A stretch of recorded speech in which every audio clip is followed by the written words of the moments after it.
Folks, Black Star Network is here. Hold no punches! I'm real revolutionary right now. Support this man, Black Media. He makes sure that our stories are told. Thank you for being the voice of Black America, Roland. Stay black. I love y'all. All momentum we have now, we have to keep this going. The video looks phenomenal. See, this difference between Black Star Network and Black-owned media and something like CNN. You can't be Black-owned media and be scared. It's time to be smart. Bring your eyeballs home. You dig?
September 12, 2024, coming up on Roland Martin Unfiltered, streaming live with the Black Star Network.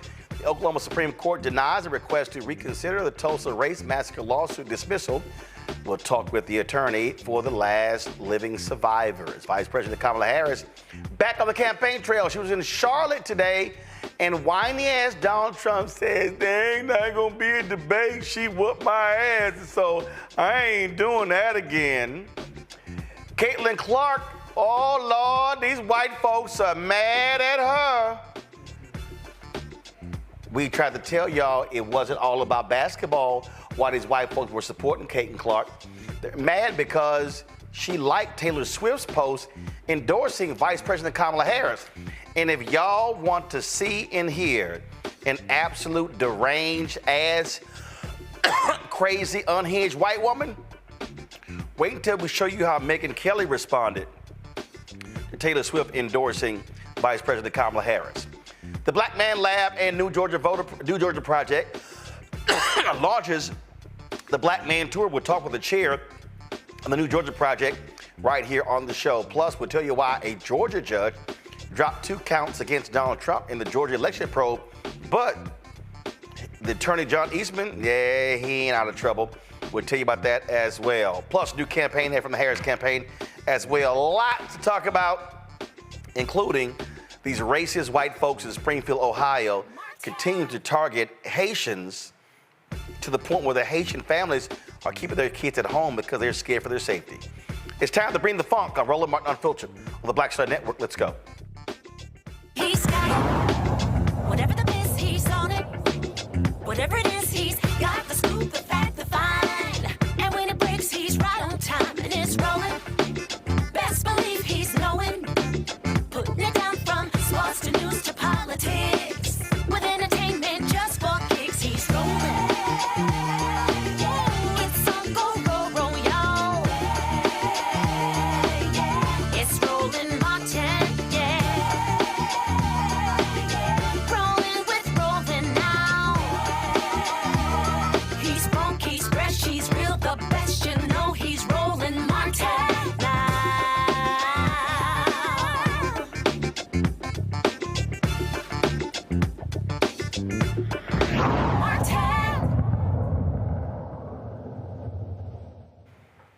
All right, folks, Oklahoma Supreme Court rejected the request from the last 2 survivors of the 1921 Tulsa Race Massacre to reconsider their decision to uphold the dismissal of the lawsuit. In June, the state's highest court ruled against 110-year-old Viola Fletcher and 109-year-old Leslie Benningfield Randall, upholding a decision by a Tulsa District Court judge to dismiss the case. The survivors filed a public nuisance claim saying they, quote, continue to face racially disparate treatment and city-created barriers to basic human needs.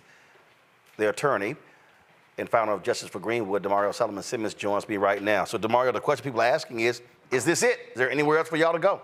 Yeah, thank you, Roland. Good to see you as always. Appreciate you. Listen, this is a very disappointing decision for the Supreme Court, Oklahoma Supreme Court, to deny this particular case. And that means after 4 years of litigation, this particular case is now over with. That is devastating news for the survivors. But the good news is that we do have other legal avenues, and we're going to continue to fight. The fight continues. And I can tell you, I can speak for 110-year-old Viola Ford Fletcher and 109-year-old Leslie Benningfield Randall, that they said they're still going to continue to push because they still want to see justice in their lifetime. Gotcha. I'm going to do this here, folks. We got a slight technical problem. We're going to go to a quick break. We're going to come back on the show, okay? We'll be right back. Okay. He told us who he was. Should abortion be punished? There has to be some form of punishment. Then he showed us. For 54 years, they were trying to get Roe v. Wade terminated, and I did it, and I'm proud to have done it. Now Donald Trump wants to go further with plans to restrict birth control, ban abortion nationwide, even monitor women's pregnancies. We know who Donald Trump is. He'll take control. We'll pay the price. I'm Kamala Harris, and I approve this message. IVF is a miracle for us because it allowed us to have our family. After having my daughter, I wanted more children, but my embryo transfer was canceled 8 days before the procedure. Donald Trump overturning Roe v. Wade stopped us from growing the family that we wanted. I don't want politicians telling me how or when I can have a baby. We need a president that will protect our rights, and that's Kamala Harris. I'm Kamala Harris, and I approve this message. Here's a 78-year-old billionaire who has not stopped whining about his problems. Oh, she had a big crowd. Oh, the crowd. This weird obsession with crowd sizes. It just goes on and on and on.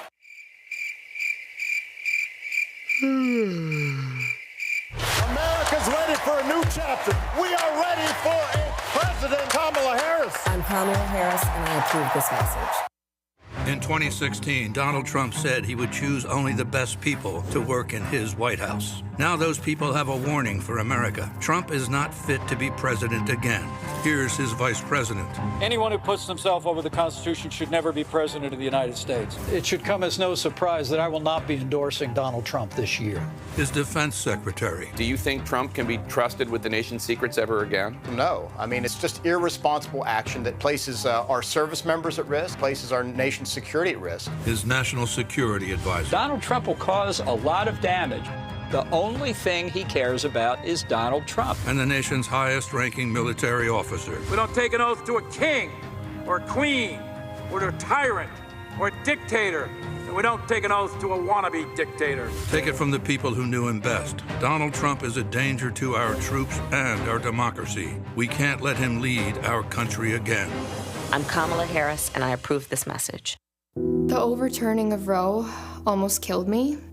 I had a blood clot in my uterus that caused my labor to have to be induced because of the overturn of Roe v. Wade. I wasn't able to get life-saving treatment sooner. I almost died. And that's because of the decision that Donald Trump made. I was able to get Roe v. Wade terminated, and I'm proud to have done it. The doctors and nurses were afraid that if they treated me in the incorrect way, that they would be prosecuted for that. And that's appalling. Donald Trump says that women should be punished. Do you believe in punishment for abortion? There has to be some form of punishment. For the woman? Yeah. I believe that women should have reproductive freedom to make the choices about their own bodies. 4 more years of Donald Trump means that women's rights will continue to be taken away one by one by one by one. This has to stop because women are dying. I'm Kamala Harris, and I approve this message. Hi, I'm Isaac Hayes III, founder and CEO of Fanbase. Fanbase is a free-to-download, free-to-use, next-generation social media platform that allows anyone to have followers and subscribers on the same page. Fanbase was built through investment dollars from equity crowdfunding from the Jobs Act. People just like you help build Fanbase, and we're looking for more people to help build Fanbase. We are currently raising $17 million in a Regulation A crowdfund on Start Engine.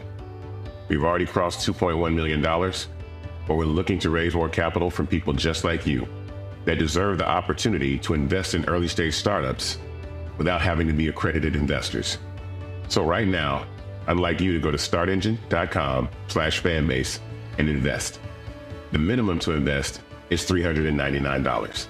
That gets you 60 shares of stock in Fanbase right now, today.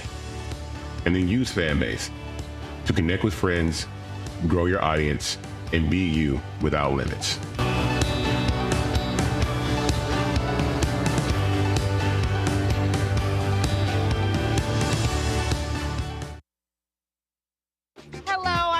Mitchell, a news anchor at Fox 5 DC. Hey, what's up? It's Tammy Roman, and you are watching Roland Martin Unfiltered.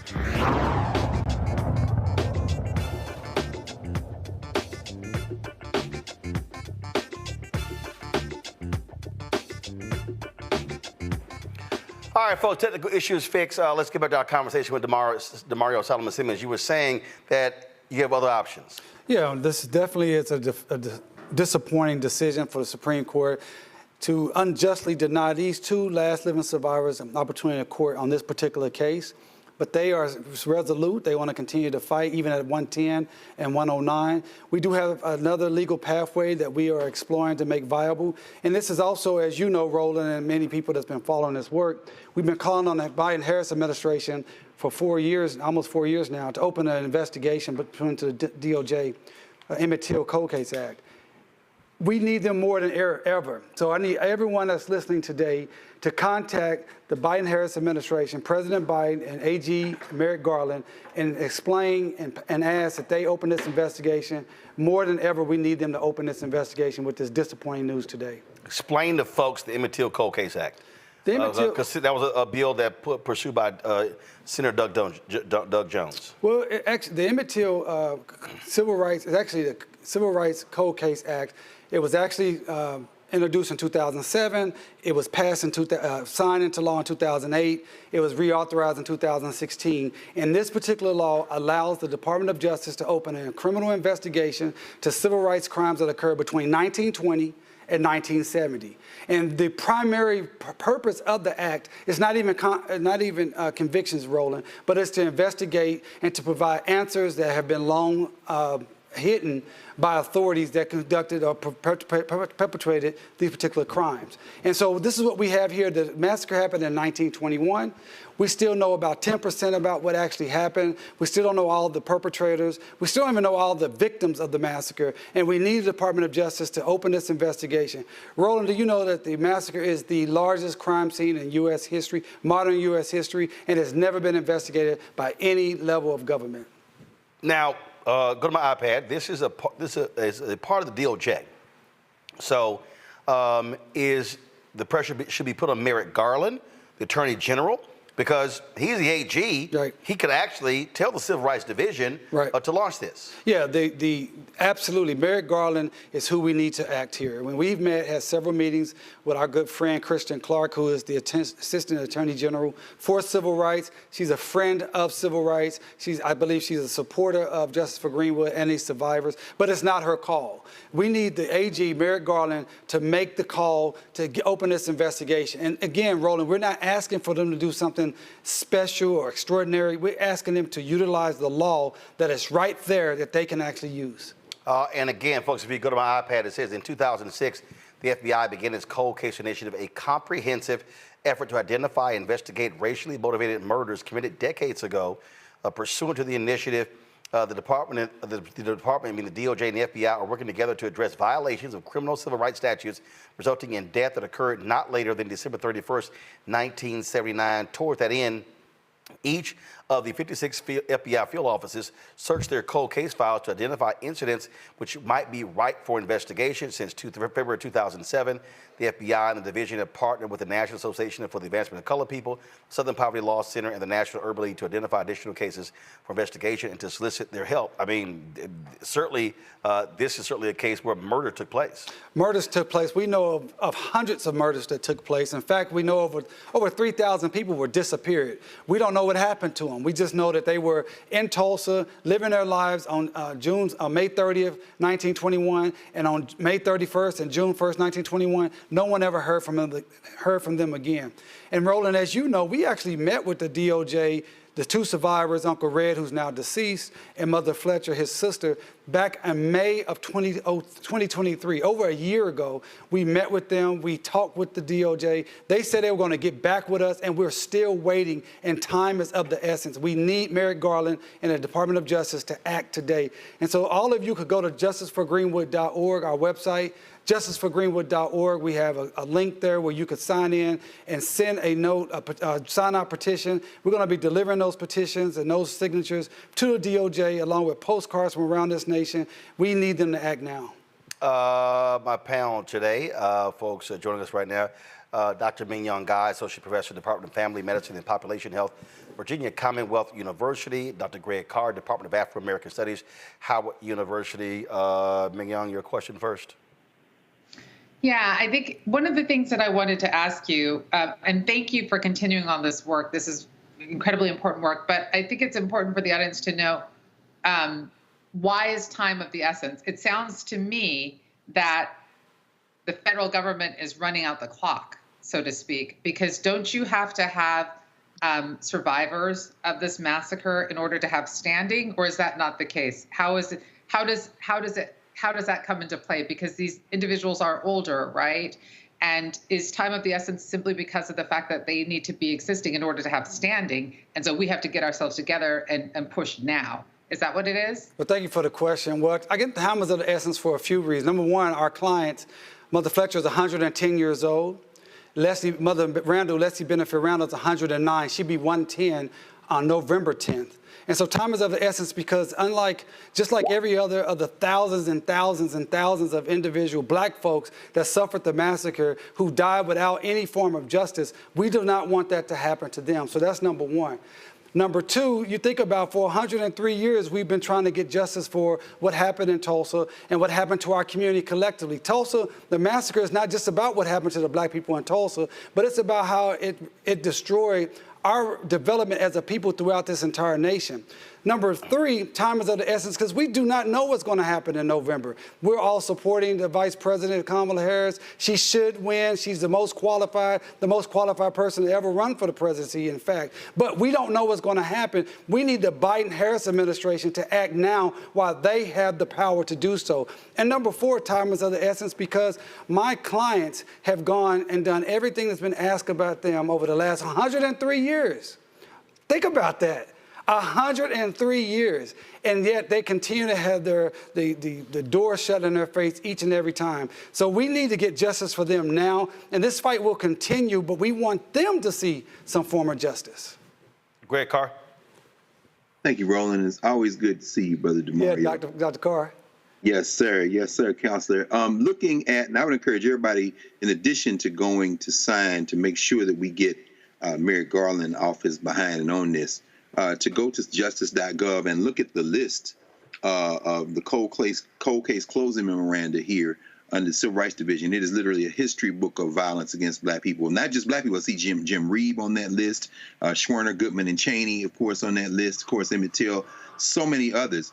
And this is a follow-up to Dr. Guy's question on standing. It isn't necessary, even though we absolutely want these two elders to receive some form of justice before they, like we will all do, join the ancestors. But it isn't necessary for them to do that, isn't it? By my looking at through, I guess it's over 100 of these cases that are represented here on this website. By my looking through them, number one, this would be the longest in terms of the distance between when the event happened and now case that would have been opened by the Justice Department, right? And most of these folk, of course, were executed by the state. They're individual cases, so none of them are alive. So is that a bar? I don't think it's a bar, is it? Oh, go please. No, Dr. Carr, thank you. And I'm sorry I didn't answer the question from the professor. No, that is not a bar. We do not have to have an actual survivor to have standing underneath this particular act, the Emmett Till Cold Case Act. And that's why this is so egregious. That this investigation has not already been opened up because they have the ability, the authority, the jurisdiction to open the investigation. And one of the things that they stated to us early on was, well, we don't know if it's anyone that we can prosecute. Well, number one, you can prosecute the entities, the corporations, and the businesses that are still living and breathing that perpetrated the massacre, including the city of Tulsa. But more importantly than that, the act itself, and Roland read it, the purpose of the act, the primary purpose is investigative and to provide answers and closure for answers that you cannot get any other way. And so it's egregious that this has not happened yet, but you're both right. We do not need standing. We just need a Department of Justice that is serious about racial justice and serious about providing some form of justice to our community, our collective community, because the attack on Tulsa was an attack on Black America. All right, then. Well, Damario, surely keep us updated on what the next step is. Absolutely. Go to justiceforgreenwood.org. Continue to follow us and work with us as we continue to seek justice and reparations for our people. I appreciate it. Thanks a lot, folks. Let's go live to Greensboro, North Carolina, where Vice President Kamala Harris has now taken the stage.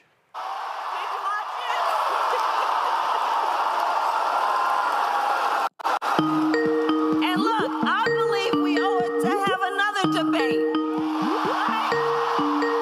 We owe it to the voters. Because here. All right, right, folks. First of all, we were setting up our next caller, so we're going to switch our feed. Give me 1 second. I'm going to go to a separate feed for Vice President. Okay, guys, go ahead and pull her up. America, like bringing down the cost of living, investing in America's small businesses, protecting reproductive freedom,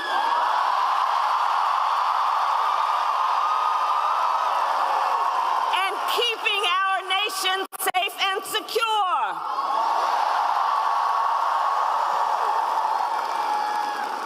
But that's not what we heard from Donald Trump.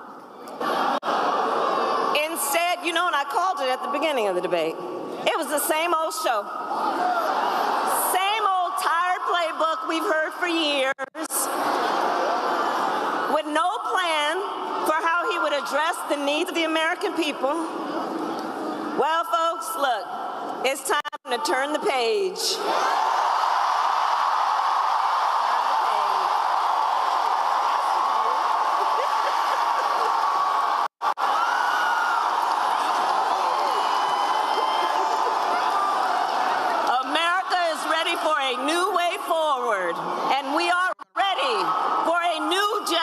Of leadership that is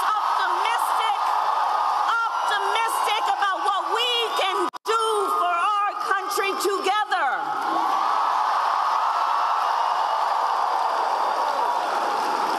And that is why Democrats, Republicans, and independents are all supporting our campaign, because we agree we have a duty as citizens to put country above partisanship and defend our Constitution. And that is my pledge to you. I will always put country above party. From the courthouse to the White House, I have always fought for the people. Always fought for the people.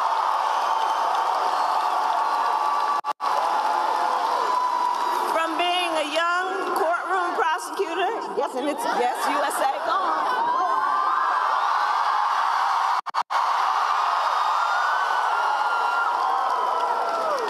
Being a young courtroom prosecutor in Oakland, California, I stood up for women and children against predators who abuse them.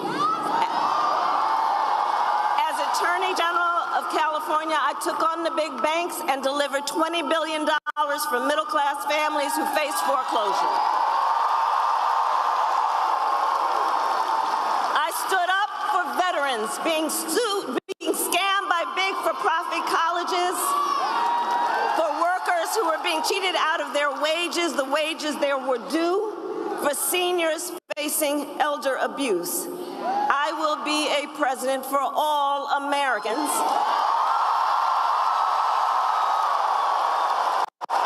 And together we will build a brighter future for our nation.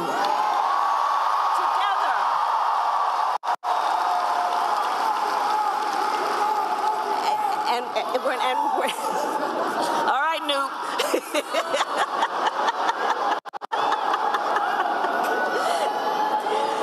We are going to build a future where we build what I call an opportunity economy. So every American has an opportunity to own a home, to build wealth, to start a business.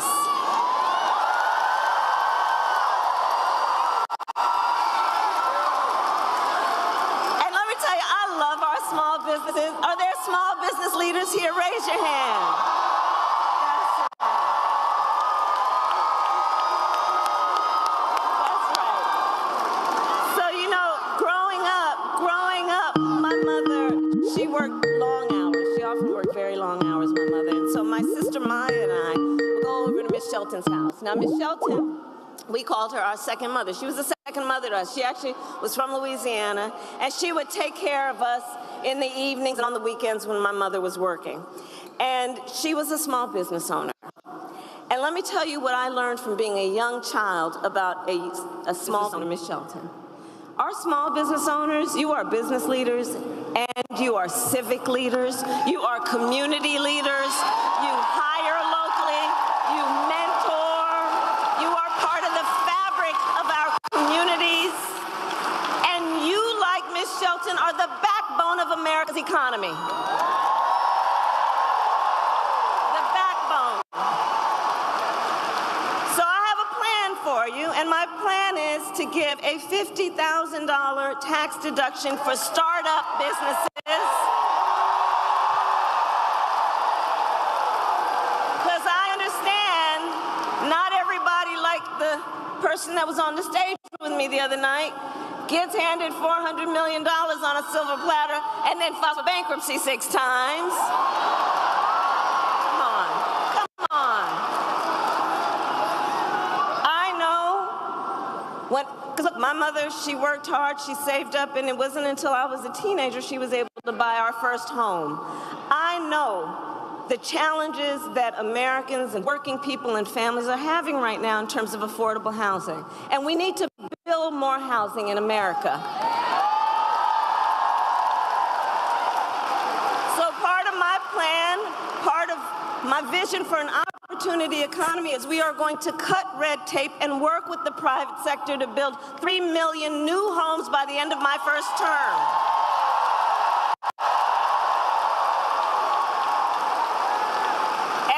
A plan to lower the cost of living for America's families on everything from health care to groceries, including taking on price gouging and those corporations when they take advantage of people in need.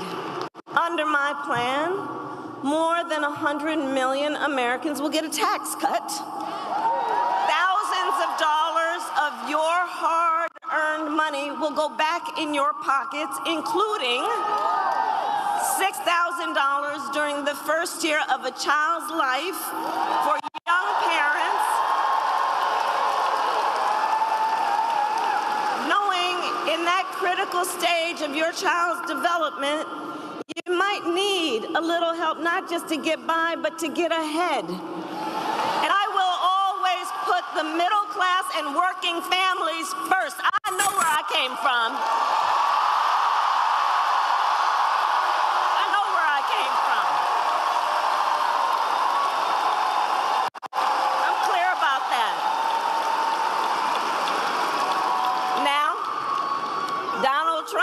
He has a different plan. Just Google Project 2025. I see you have. It is a detailed and dangerous blueprint for what he will do if he is elected president. Donald Trump will give billionaires massive cuts, massive tax cuts, and cut corporate taxes by over $1 trillion, even as they pull down record profits. He intends to cut Social Security and Medicare.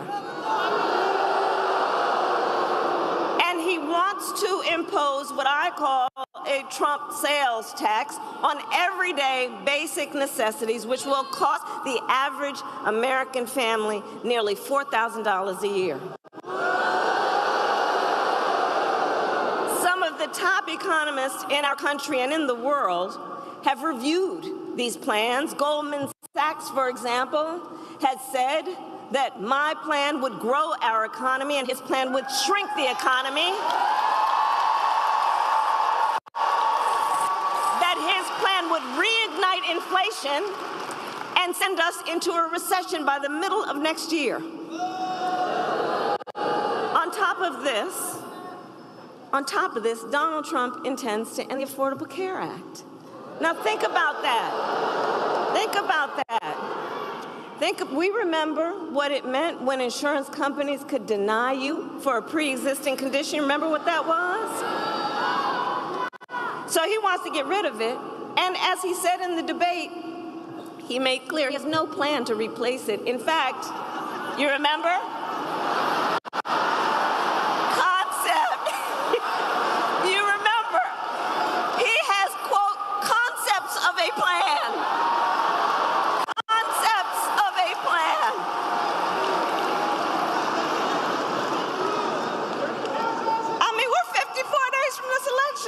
Concepts of a plan,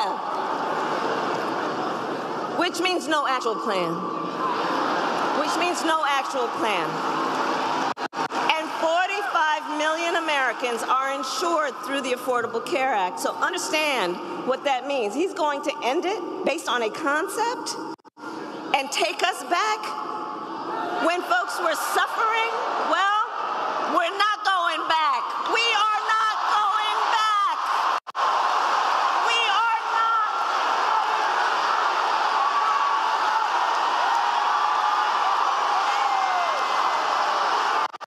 We're not going back. No, not going back. No, we together will move forward because ours is a fight for the future.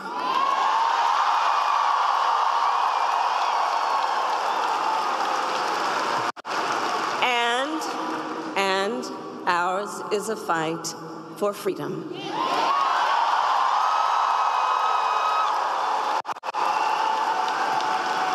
Like the fundamental freedom of a woman to be able to make decisions about her own body and not have her government tell her what to do.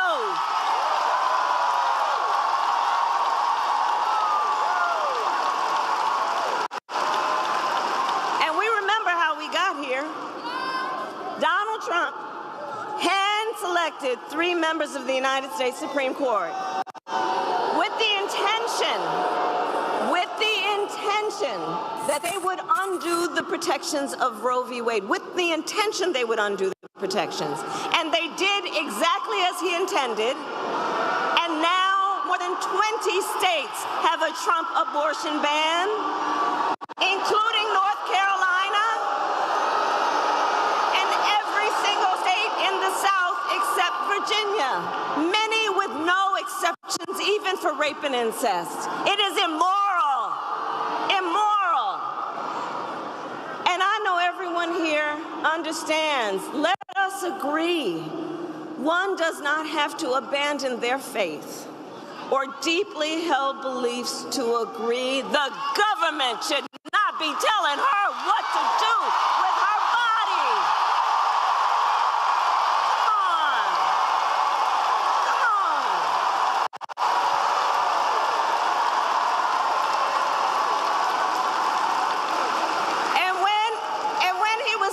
Tuesday night, Donald Trump refused to say that he would veto a national abortion ban.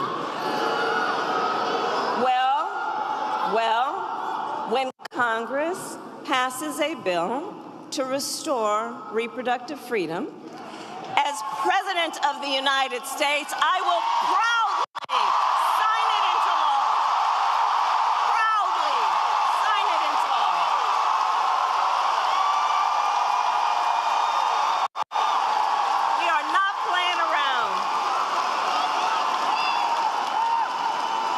Across our nation, we are witnessing a full-on attack on hard-fought, hard-won fundamental rights and freedoms, like the freedom to vote, the freedom to be safe from gun violence, the freedom to breathe clean air and drink clean water, and the freedom to love who you love openly and with pride.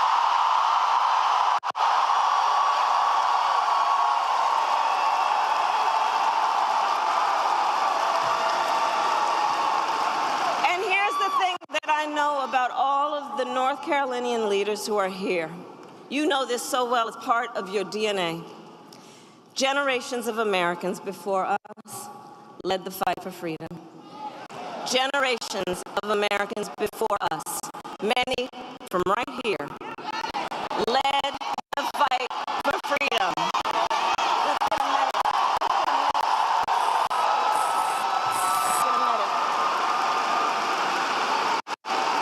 Do we have a medic?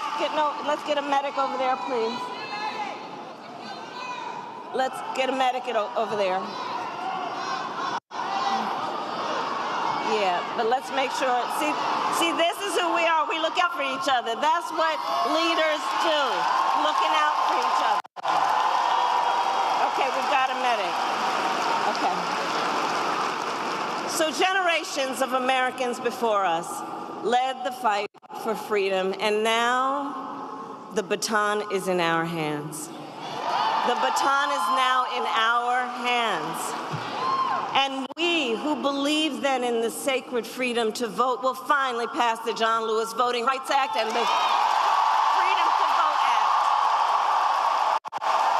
And we who believe in the freedom to live safe from gun violence will finally pass an assault weapons ban, universal background checks, and red flag laws.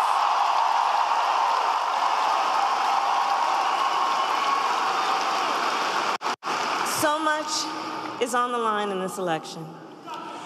And we got this. We got this.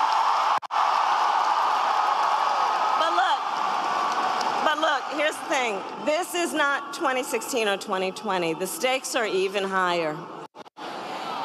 Because 2 months ago, the United States Supreme Court basically told the former president that he will effectively be immune no matter what he does in the White House. Well, here's the thing. The courts will take care of that. Let's take care of November. How about that? All right?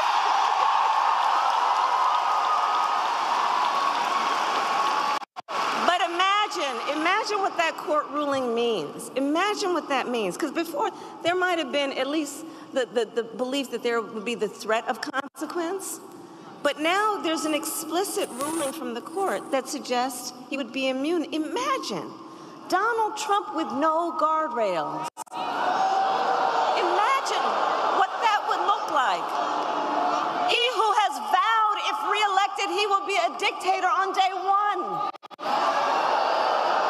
He who called for the, quote, termination of the Constitution of the United States.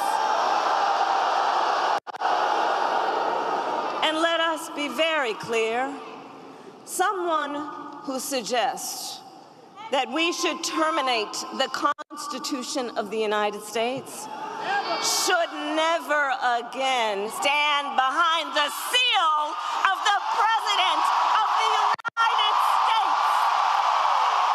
Never again. Never again.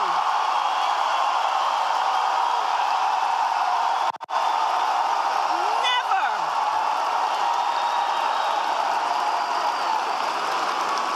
And put that all in the context of people who have been talking about how he was when they served with him in the White House. People who saw him every day.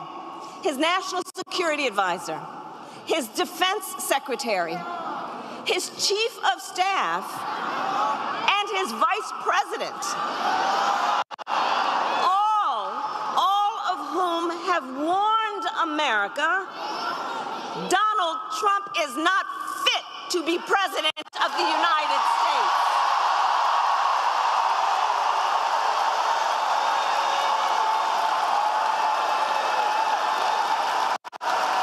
And should never occupy our nation's highest office again.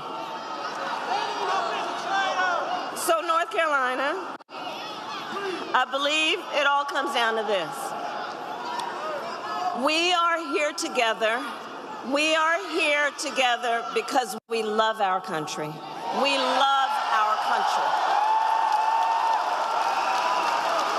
And we together understand the awesome responsibility that comes with the greatest privilege on earth, the privilege and pride of being an American.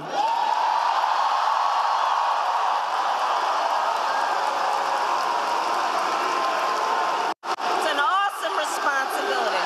That's right. That's right. That's right. That's right. And I do believe it is the highest form of patriotism to fight for the ideals of our country and to fight to realize the promise of America. And so, North Carolina, we have 54 days until Election Day. 54 days until Election Day. until early voting begins. And it's not only the presidency that's on the ballot. There are many, many important races, like Josh Stein running for governor.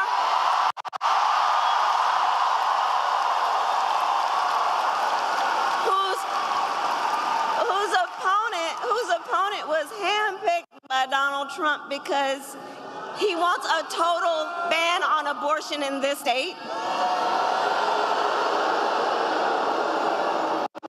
And that is just one of the many stakes that are at play in this election. But see, we know the power is with the people. The power is with the people. Your voice is your vote, North Carolina. And you are going to make all the difference in the outcome of this race. And look, we know ours will be a very tight race until the very end. We are the underdog. Let's be clear about that. We are the underdog. And so we have hard work ahead of us, but we like hard work. Hard work is good work. Hard work is good work. And with your help, we will win. We will win. And so I ask you today, North Carolina, are you ready to make your voices heard? Do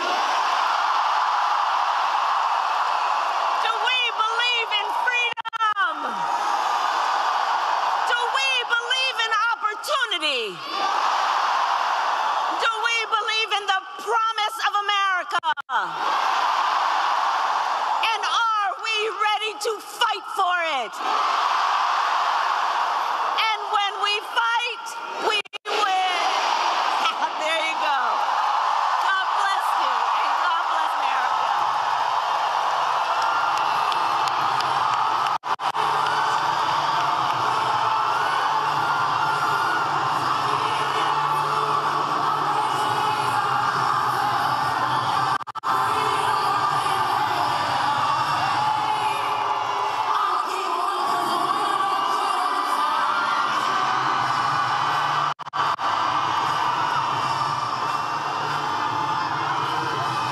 Folks, Vice President Kamala Harris, 2 rallies today in North Carolina. That's Greensboro earlier. She was in Charlotte, and so sold out arena, jam-packed in both of those states. The momentum is certainly on her side. You know, it drives me crazy when her campaign does that. I've even told them that. I'm like, don't cut the damn feed. Y'all cameras are still there. I told them that.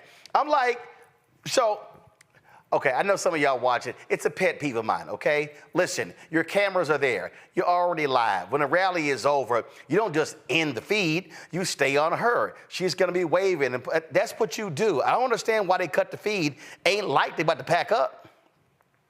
I'm just saying. It drives me crazy when they do that. The White House does that too. I'm like, it does. I'm like, it drives me absolutely crazy. You stick with the feed. I don't get it. But bottom line is, 2 huge rallies today in North Carolina. That is a crucial state. You heard her in her speech reference Josh Stein, who is the Democratic nominee for governor, running against that crazy, deranged fool, Mark Robinson, who is the lieutenant governor. I saw one poll showing Stein having a 12 to 14-point lead, but it's a lot tighter in the presidential race. Remember, the last time Democrats won North Carolina was in 2008, when then Senator Barack Obama won North Carolina by 14,100 votes, and he won that because of a massive black turnout. That needs to happen as well. And so North Carolina can actually be flipped, but it's about working on the ground, going to those rural places there in Georgia. Going in North Carolina, very similar to what happened in Georgia in 2020 as well. So I want to talk about this with also, I'll say this here, Donald Trump. I told everybody, what did I tell y'all when it came to the debate on Tuesday? I said, that boy ain't gonna have another debate. I said, he's scared. He's scared. And so you saw when he lost the debate on Tuesday night. He went right to the spin room because he knew he lost. And then he was claiming, oh, the polls showed us 90, 85. We want, boy, shut up. But that's how he lies. Well, he had a rally today. I don't know where in the hell he was. I don't really care. And so this is actually what he said. But I told y'all, wasn't going to be no another debate. When you smack a white man that bad one time, he ain't going to do it again. Here we go. So because we've done 2 debates and because they were successful, there will be no 3rd debate.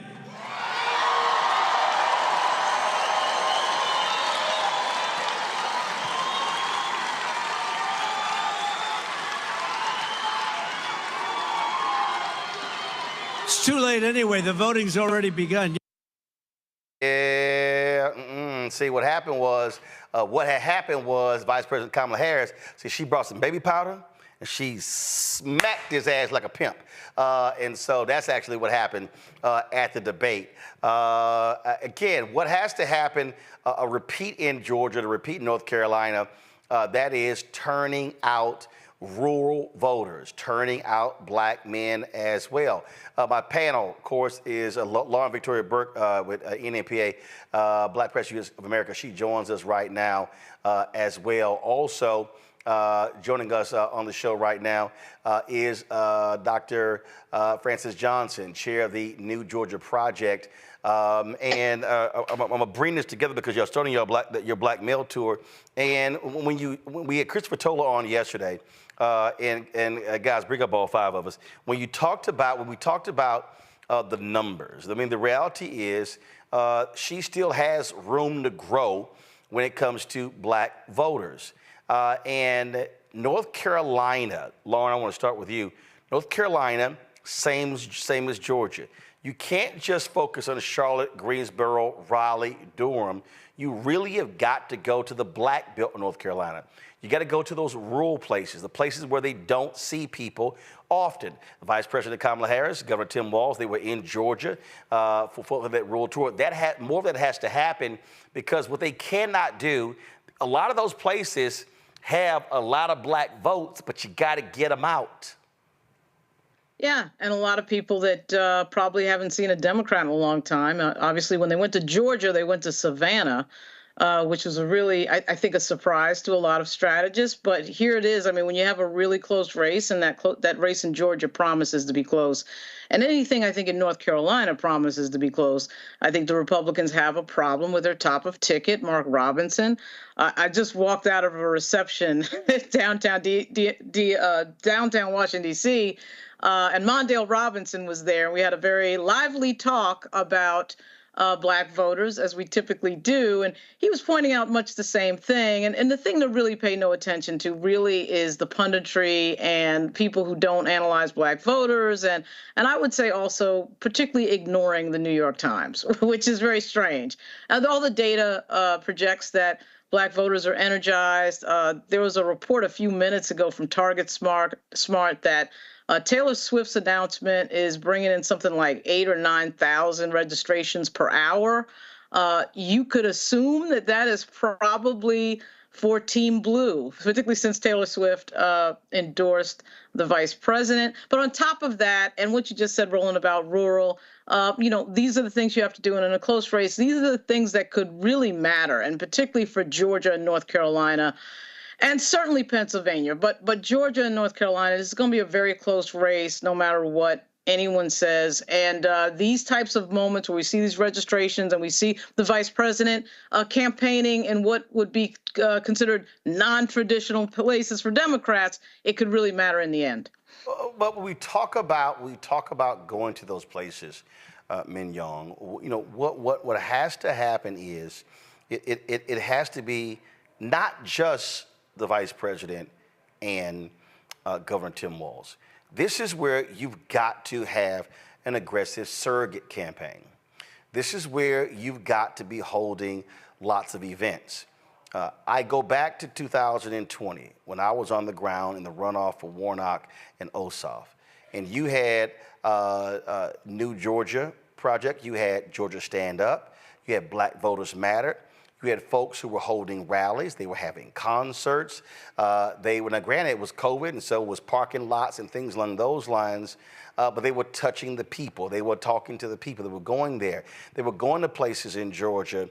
They were going to places in Georgia like Albany. They were going to Jonesboro, Statesboro, or go those places. And so, to me, if I'm putting together, again, if I'm working on the campaign, and I'm putting together a map, I'm putting together a map of North Carolina and Georgia.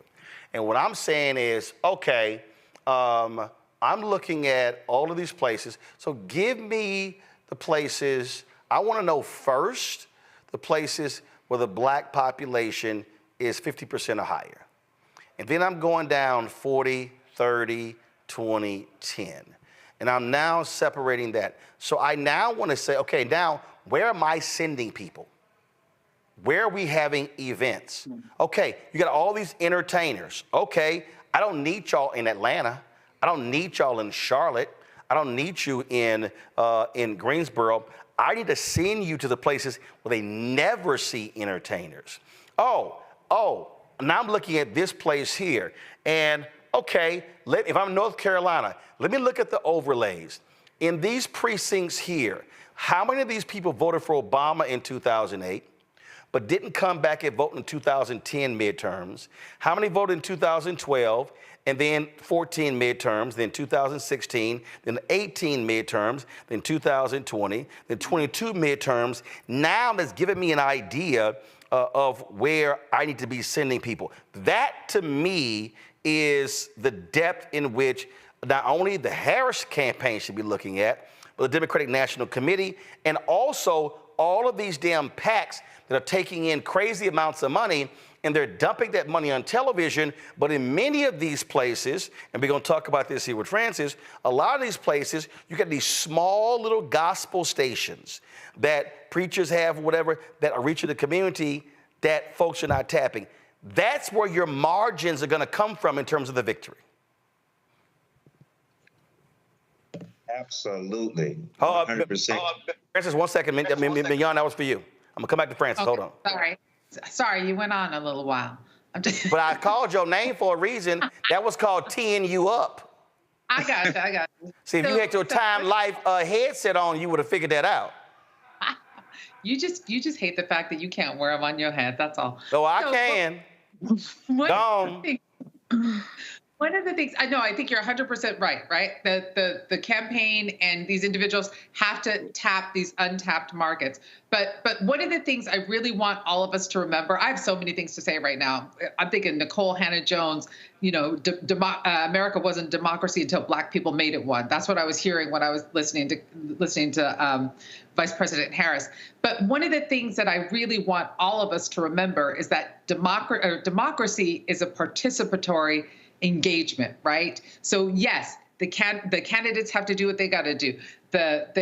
All of their folks, their surrogates, they have to do what they have to do. But we all know people in those neighborhoods as well. We all have someone that knows somebody who knows someone in those communities as well. We can have a cookout. We can have our own gatherings. We can engage ourselves as opposed to just waiting for them, right? Because my concern is that we see this money coming into the campaign, and yes, the strategists will put their money where they need to, and hopefully, but we have to always remember the fact that they are only one layer of all of this. This is about us. So the question is, what can we do as a society? What can we do for our own community? Because if nothing else, Donald Trump is an existential threat, not only to democracy, he is an existential threat to Black America. And that's what we have to think about. That's what we have to remember, not out of fear, because we've got this, but we absolutely have to engage ourselves. I watch my sisters text all the time, and they watch this as if it's like a reality TV show, and I have to turn it off sometimes because I'm like, this is a reality TV. These are our futures at stake, right? So what are we going to do to make sure that we see the finish line with this candidate and make sure that we hold them accountable for all of their promises that will, in the end, benefit all of us as well? Greg, again, listen. We also understand the role that money plays. Go to my iPad, Steve. 24 hours after the debate, $47 million raised by the Harris campaign, the second highest haul after the decision that Biden was stepping down. 600,000 individual donors. Bottom line is, this is, and I keep saying this, it's ground game, ground game, ground game. Strategists cannot be fixated on television airwaves. TV is important, digital is important, but this is where you're going door to door. You're studying precinct numbers. You're touching people 4 and 5 times. You're explaining to them the policies. That's what is going to be the difference. And when you start adding up 500 here, 600 here, 300 here, right there, you're talking about that's 1,400 votes. Remember, Obama won the state by 14,100 votes. You start doing that, you start picking up another 50 votes with every precinct in North Carolina. That's the margin of victory. You win. Absolutely. It's interesting, the energy we're seeing now. We all remember you taking the Mobile down into Georgia, and everybody moving down there for that runoff. Everybody knocking on doors, including people like the folk from Until Freedom and everyone else, all the way across the spectrum to the hardened politicos. And Dr. Johnson, will be interesting to hear you talk about that. I know y'all were on the ground there then, and now coming up with New Georgia and our friend and brother Mauli Davis with Black Man Lab. That energy seems to be coming up again, except we knew it was for all the marbles in that little window between the election and the runoff with one off. And I saw, watching the vice president in North Carolina today, both speeches, she's looser, she's closer to herself, it almost feels like. You saw that little shout out to Cap Alpha Psi there from the podium. She's showing a little black. She said, I knew. She said, okay, look at her trying to get a little loose with it, right? Interestingly enough, though, the Democrats are trying to reclaim patriotism. That's an interesting move. Notice the cultural shifts.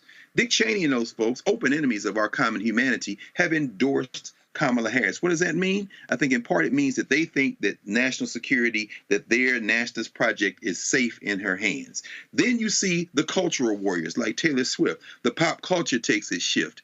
Then you see the New York Times, to your point, Lauren, I think in part, I read the New York Times every day with my hand pinched against my nose, but David Brooks just dropped his op-ed for tomorrow on the website. And he's talking about how a cultural shift could help Harris. The New York Times is always wrong, but now they seem to see where the wind is. They see where the wind is blowing. So they're trying to back up, as Lawrence O'Donnell said last night on MSNBC. They're trying to back up from their sane washing of Donald Trump. After Tuesday night, it's almost like everybody wants to pick her as the winner.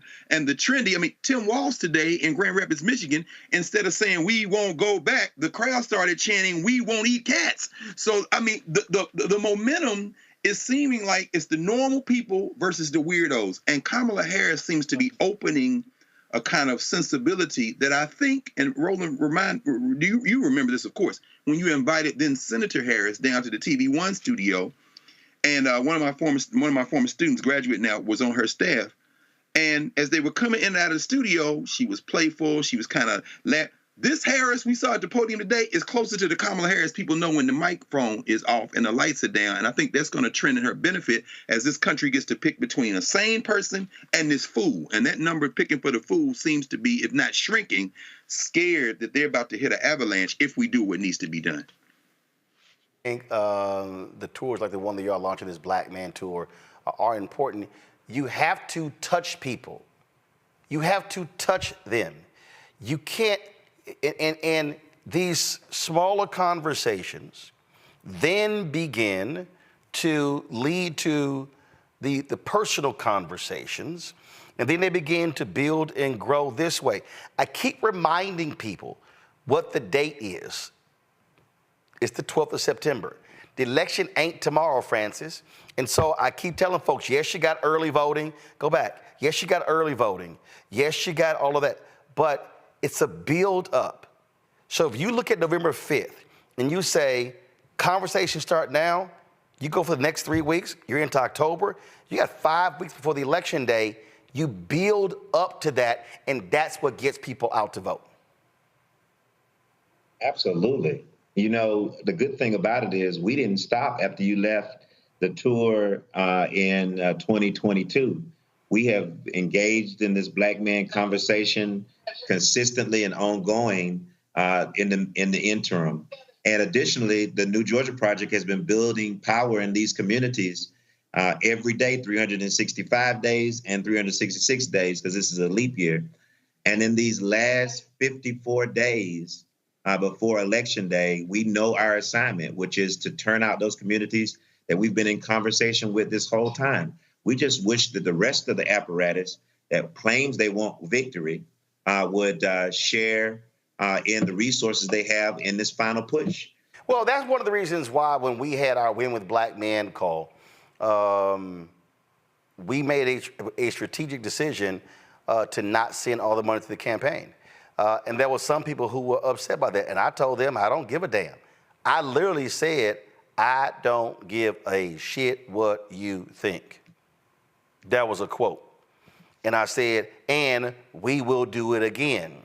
Because the point that I made is, I'm not interested in black folks. We can raise money, but I'm not interested in raising money and sending it somewhere and then begging to get it back. Now, no, we gonna distribute. We gonna distribute it ourselves. And what I keep saying, Francis, that has to happen. You have to plow money into the ground. You have to. The numbers are the numbers. I understand media. I'm in media. But even with what we do things differently, even on this show, when we take the show. So when somebody says, well, what about political advertising on Black Star Network? It allows us, the political advertising, commercials you see, allows us to take the show on the road. It allows us to do what we did when you were on the panel there. It allows us to go to those towns in Georgia. We literally went so far east in Georgia, we flew into Jacksonville to get there. We flew into Jacksonville, Florida to get there. And that's what this requires when you start looking at margins. It can't just be television ads, radio ads. It has to be on the ground where you're having the conversations. I keep saying you have to educate and enlighten people first before you can then ask them to register. Then you got to keep educating and enlightening them after they register to then go vote. It takes at least 5 touches, and we know that between now and Election Day, we will touch another million Georgians all over, in the cities, in rural Georgia, and all across the state. We will engage in 250,000 phone banks run by D9, churches, mosques, temples, the Masonic Lodge. Tomorrow, we're convening the Black Men Lab Tour with the Prince Hall Masons, 10,000 strong in Athens, and a conversation around men, and that will continue for 13 cities. We will register another 10,000 folks for a total of 60,000 this election cycle alone. We understand that this cycle is important, and Donald Trump and Kamala Harris are on the ballot, but our families are on the ballot. And when you put that in front of the segments of our voting demographic, our new majority here in Georgia, that's important to Black men, Black women. It's important to all of the folks who need to turn out for the win to happen in Georgia again. The Black Man Tour that y'all are doing, first of all, how many towns, cities are y'all planning to hit? 13 cities across this state, starting in Athens. We'll go across all of those places you linked up earlier that have voting populations above 50%. And we'll include some places that normally wouldn't make that list, like Statesboro. That is the growing hub of a new area in South Georgia, where there's an investment from the Biden-Harris campaign in terms of solar and green energy, which is why there's an $8 billion electric vehicle plant being built there.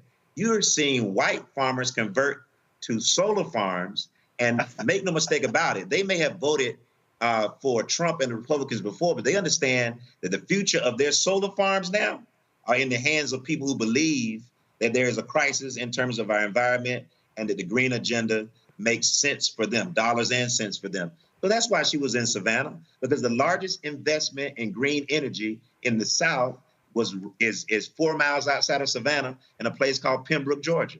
And so this makes sense for those who are on the ground. Now, if you want to spend all your money with Northeastern elite marketing firms who are going to tell you how to talk to Black people in Georgia, that's fine. If you really want to run a ground game that's going to make a difference, like an 11,779 vote difference, then come talk to us at the New Georgia Project and the Black Men Lab. The 13, which cities? So you mentioned Athens, you mentioned Statesboro.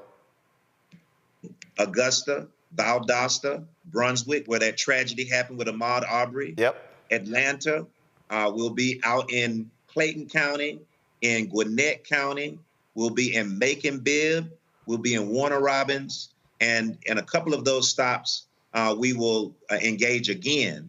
And so we'll touch some of those places across this tour map 26 times. 26 times this lab and this conversation will be engaged. That's in addition to our weekly lab that runs every week in Atlanta on Monday and Tuesday. All right, then. Well, look, I mean, this is what is needed, not just in Georgia, but also in North Carolina, in Arizona, hell, in Florida, in Texas. You have to have that level of engagement. I think it absolutely matters. Francis, we appreciate it. Thanks a lot. Thank you, sir. Going to go to a break. We'll be right back. We'll pick up on the conversation when we come right back. You're watching Roland Martin Unfiltered for the Black Star Network. Support the work that we do. Join the Bring the Funk fan club. So you're checking money order to P.O. Box 57196, Washington, D.C., 20037-0196. And let me also do this here. And Keenan, send me the information for the other Cash App. So come to me on this one. All right, kill the music. So let me explain to y'all what's going on with Cash App. And it's frankly, is really pissing me off. So Cash App, for some insane ass reason, decided to change their procedures. And so they now cap the number of transactions you can receive in a day, in a week, and in the month. So a lot of you have been trying to support this show, and you've been getting rejected. Your donations are not going through. That's because Cash App changed their rules. I have been texting them, I have been emailing them saying, what the hell are y'all doing? How do you not tell anybody? And what's the point of actually doing this? It makes no sense whatsoever. And so I don't get it, because it just makes no sense. Why would you cap how many transactions can happen a day? Now, if you're sitting here saying, oh, it's for fraud prevention, okay, but then you have other accounts that are accounts that allow transactions. And so again, we're trying to get them to raise it. And so I said to them, it was happening last week. We saw it last week. And then I said, listen, y'all let me know about Monday.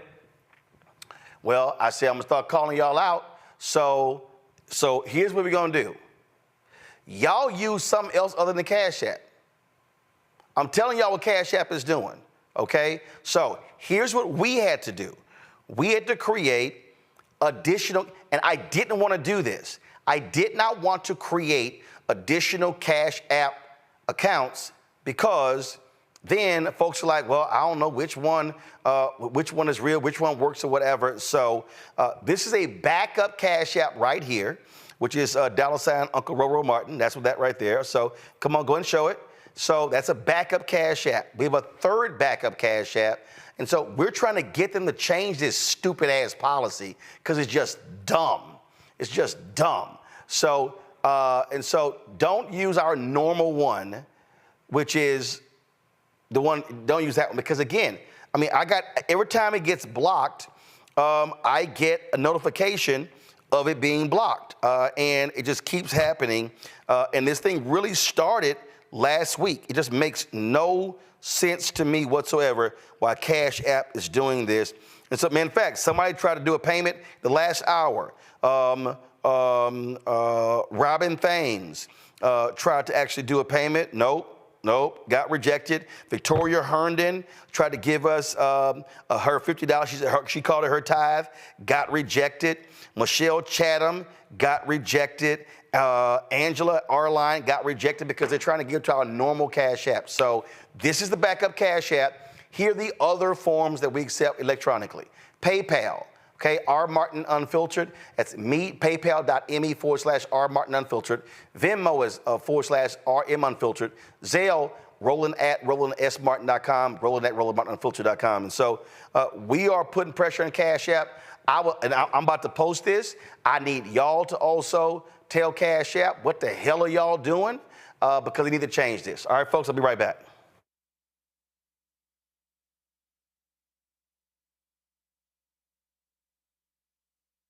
He told us who he was. Should abortion be punished? There has to be some form of punishment. Then he showed us. For 54 years, they were trying to get Roe v. Wade terminated, and I did it. And I'm proud to have done it. Now Donald Trump wants to go further with plans to restrict birth control, ban abortion nationwide, even monitor women's pregnancies. We know who Donald Trump is. He'll take control. We'll pay the price. I'm Kamala Harris, and I approve this message. IVF is a miracle for us because it allowed us to have our family. After having my daughter, I wanted more children, but my embryo transfer was canceled 8 days before the procedure. Donald Trump overturning Roe v. Wade stopped us from growing the family that we wanted. I don't want politicians telling me how or when I can have a baby. We need a president that will protect our rights, and that's Kamala Harris. I'm Kamala Harris, and I approve this message. Here's a 78-year-old billionaire who has not stopped whining about his problems. Oh, she had a big crowd. Oh, the crowd. This weird obsession with crowd sizes. It just goes on and on and on.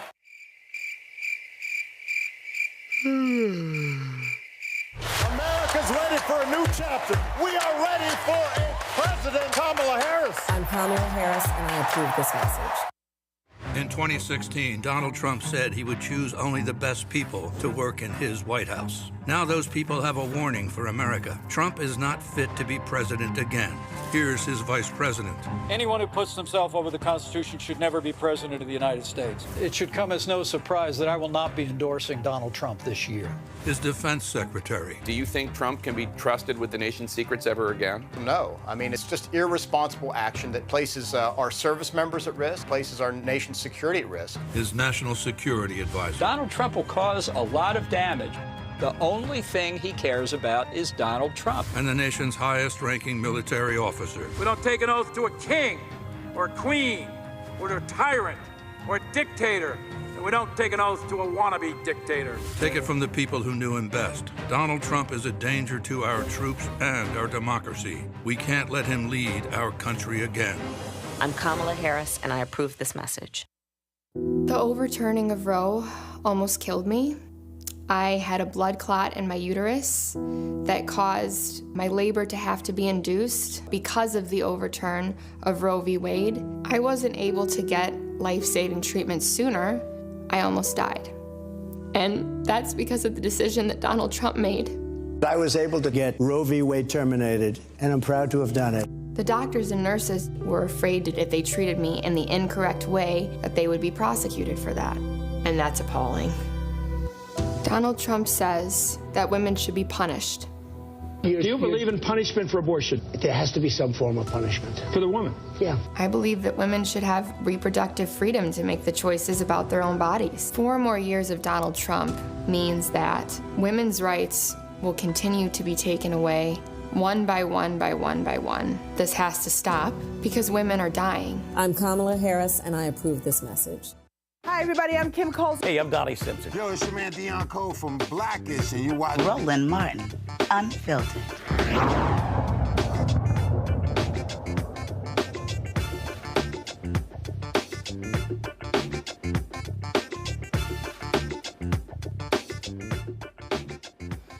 The conversation we were just having about, again, how do you reach folks, really is a crucial one as we are now less than 60 days into the campaign. Lauren Victoria Burke, I want to go to you. I mean, I'll give you an example.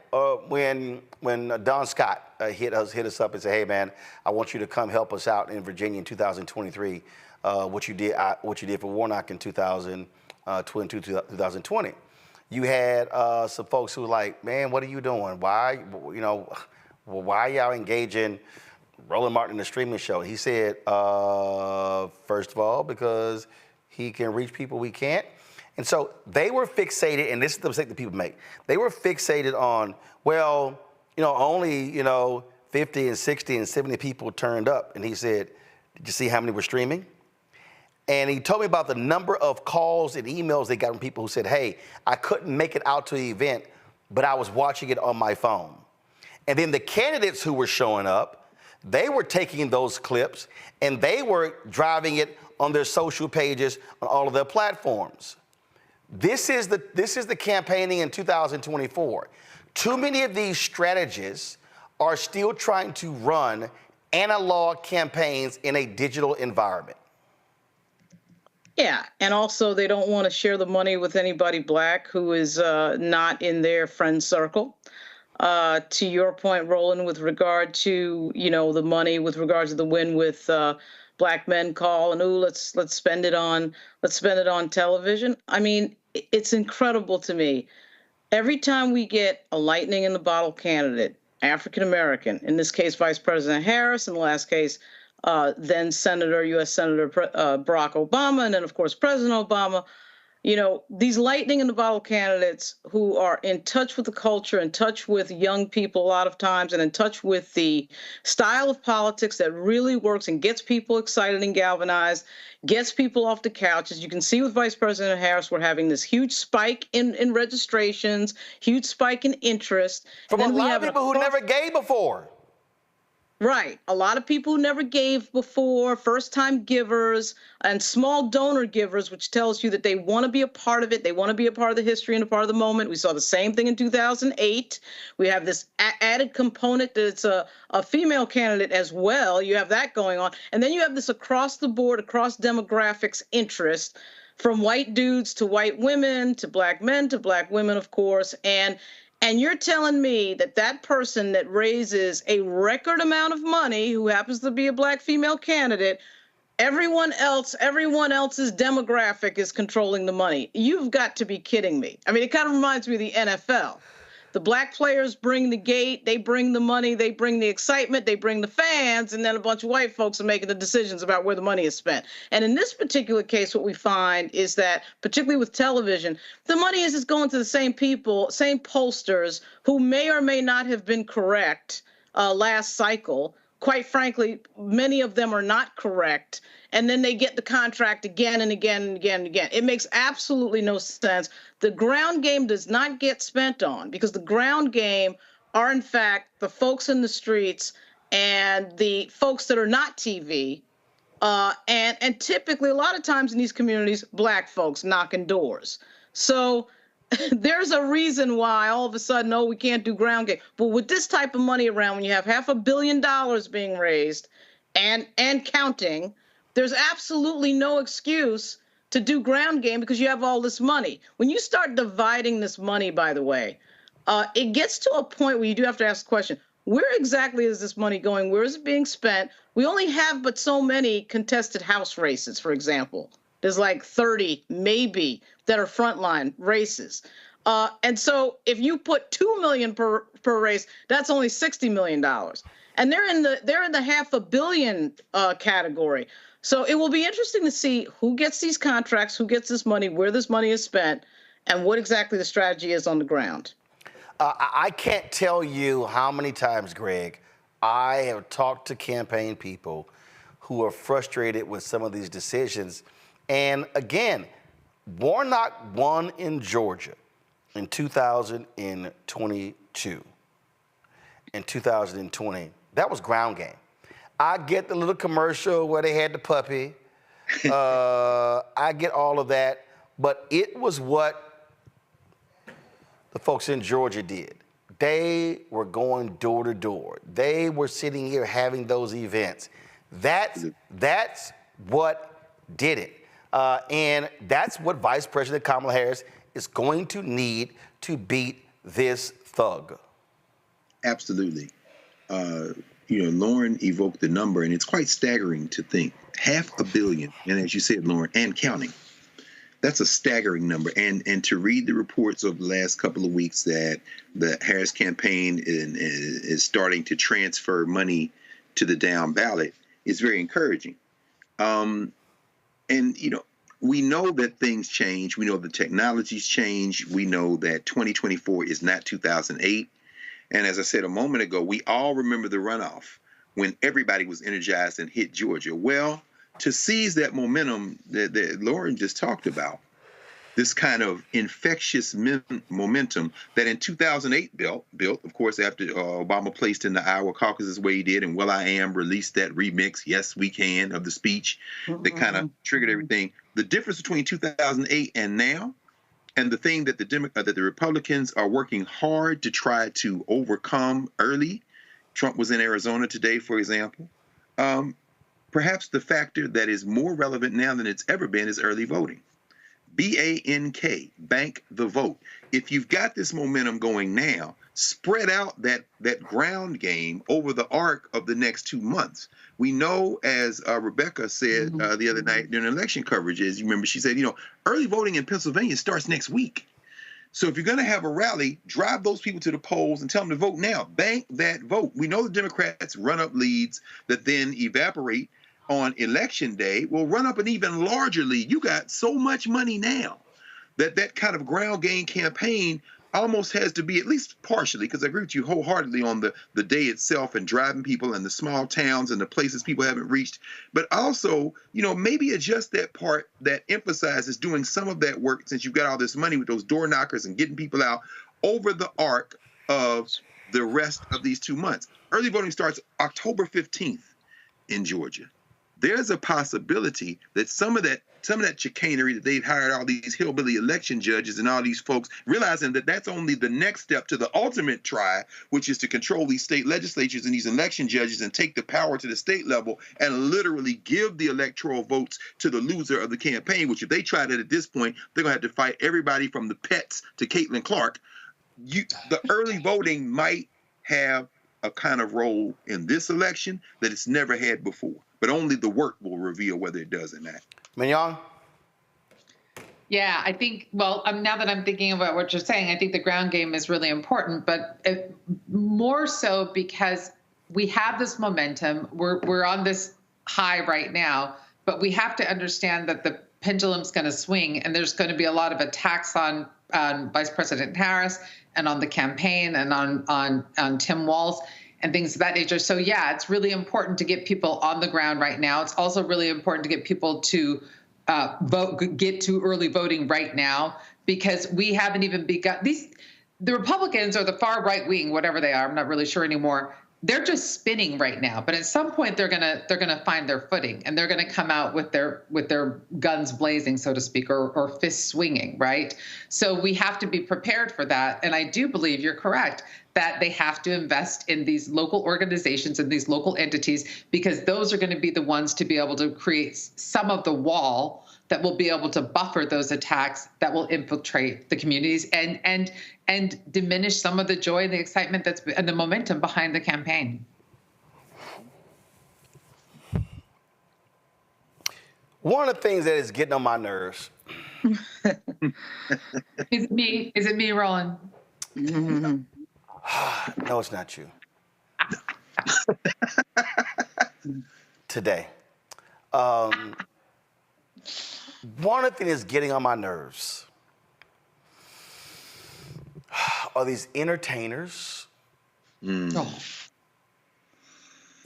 these non-entertainers who have no idea what the hell they're talking about. The latest dumb comment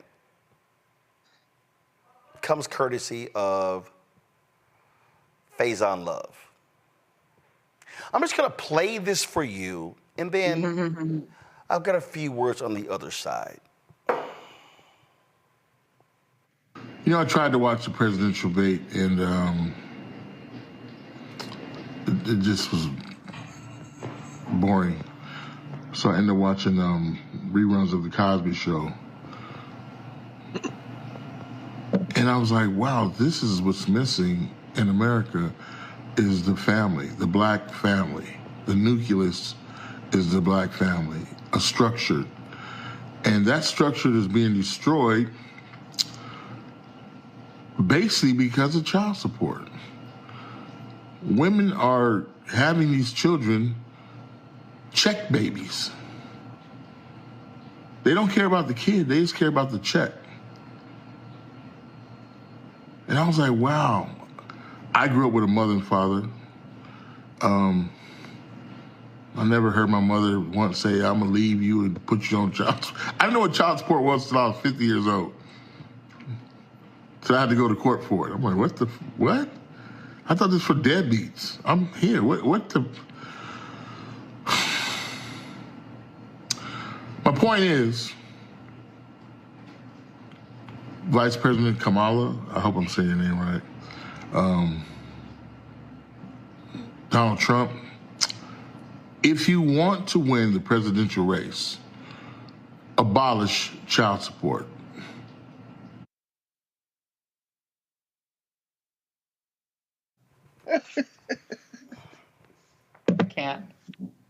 I can't.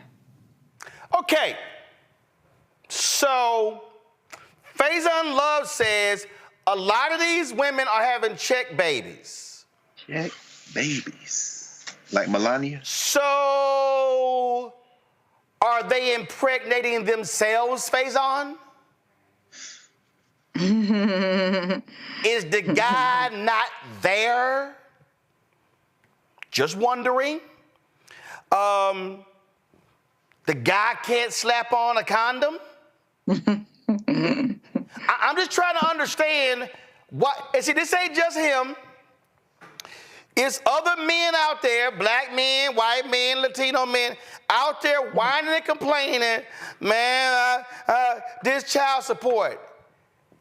Your ass laid down, knocked the boots. It's called responsibility. But that's really not what I'm going to focus on.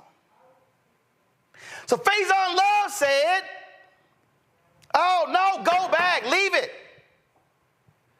Faison Love said, I ain't watched the debate. It was boring. I put on the Cosby Show. But your ass should have watched the debate. Because maybe what you would have learned, Faison, is that the people running for president of the United States, that's federal. Let me ask you this, Faison. Have you ever seen somebody go to federal court for child support? Lauren, Greg, Mignon, have y'all ever seen somebody go to federal court for child support? No, sir. No. No. That means that if they went to court, it was state court. Yeah. That means, Faison, yeah, if you live in Georgia, and you know what, let me just look this up. Because see, we just had the example where Tyrese was in court complaining about child support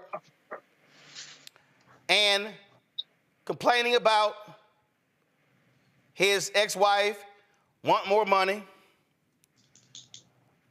And what is, let's see here. This is the NBC story. Ruh-roh. Let me just pull this up. Ruh-roh. Go to my iPad. Don't do it.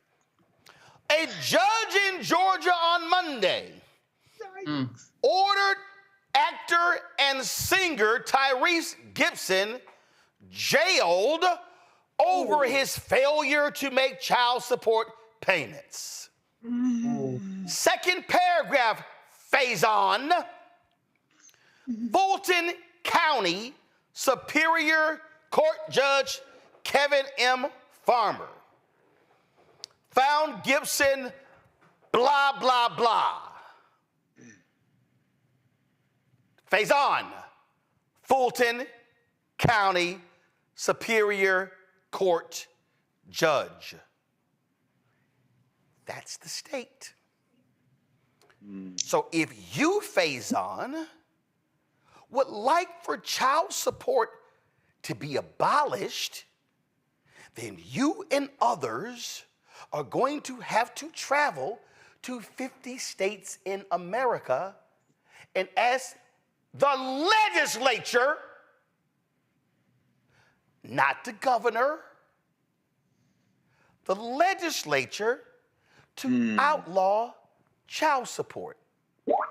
I keep telling y'all we need Schoolhouse Rock 2.0.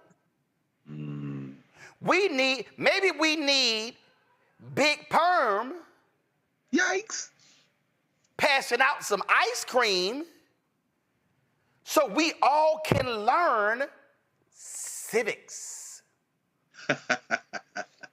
Faison and anybody else who desires for Donald Trump or vice, and her name is Kamala. Exactly. Your name is not Fusion. Yikes. Your name is not Futon. Your name is Faison Love. So you can't say, well, one of the presidential candidates, can you please get rid of child support? Child support, Faison, is not a federal matter. Child support, Faison, is a state matter. Faison, please understand, when we're talking about the United States Constitution, there's a provision in the United States Constitution that deals with the issue of states' rights and federal rights. And in that particular Constitution, what it lays out, Faison, is whatever is not remunerated in the U.S. Constitution, it falls to the states. Faison, there is nothing in the United States Constitution that addresses childbearing. There's nothing in the United States Constitution that addresses the family. Nothing. That's a state issue. In fact, Faison, when a child is born and a birth certificate is issued, the birth certificate is not issued by the President of the United States. There is no presidential seal that is assigned to the birth certificate. There is no, you do not have on a birth certificate, if this was the birth certificate of your children, there's no signature line for the president, for the Speaker of the House, for the minority leader. There's no line for the Secretary of Defense, Secretary of Health and Human Services, Secretary of Commerce. Doesn't exist. Because it's not federal. It's state. In fact, drill deeper, Faison, the birth certificate is county. I was born in a segregated hospital, Riverside Hospital. That's where all the black people were born in Houston until after integration, in 3rd Ward, Riverside Hospital. That birth certificate was filed with Harris County, the county where I live, where I was born. It wasn't authorized by Dallas County or the other 253 counties in Texas. It was authorized by Harris County. That's why, Faison, when you're invited to the White House, they send you a form, electronic form. Not only do they ask you what country are you from, they also ask you the state, because your address, and the county that you were born in. So, for all the people out here who are yelling about child support, and what is Kamala Harris gonna do about child support? Not a goddamn thing. Because she can't. Just like if somebody, I forgot who it was, somebody said, man, so-and-so needed pardon. No, because they were convicted in state court. The President of the United States has no state jurisdiction. The President of the United States can only pardon for federal crimes. That's it. Just like when all of these people were like, oh, Joe Biden put all these black people in jail because of the crime bill. The crime bill only applied to federal crimes, not state crimes. When people were talking about, well, the three strikes law, that was a federal 3 strikes, not state. So if you committed and here's the other deal with crime. There are state crimes and there are federal crimes. If you commit a state crime and you are convicted, first of all, if you commit a state crime, you're tried by a state judge, you're tried by a county prosecutor, and if you are convicted, you go to a state prison. If you commit a federal crime, you are prosecuted by a U.S. attorney for the said district, and then if you are convicted, you go to federal prison. So for all the folk like Faison Love who are making these claims, please, can y'all stop demanding that presidential candidates do things that they literally are not empowered to do? This ends today's civic lesson.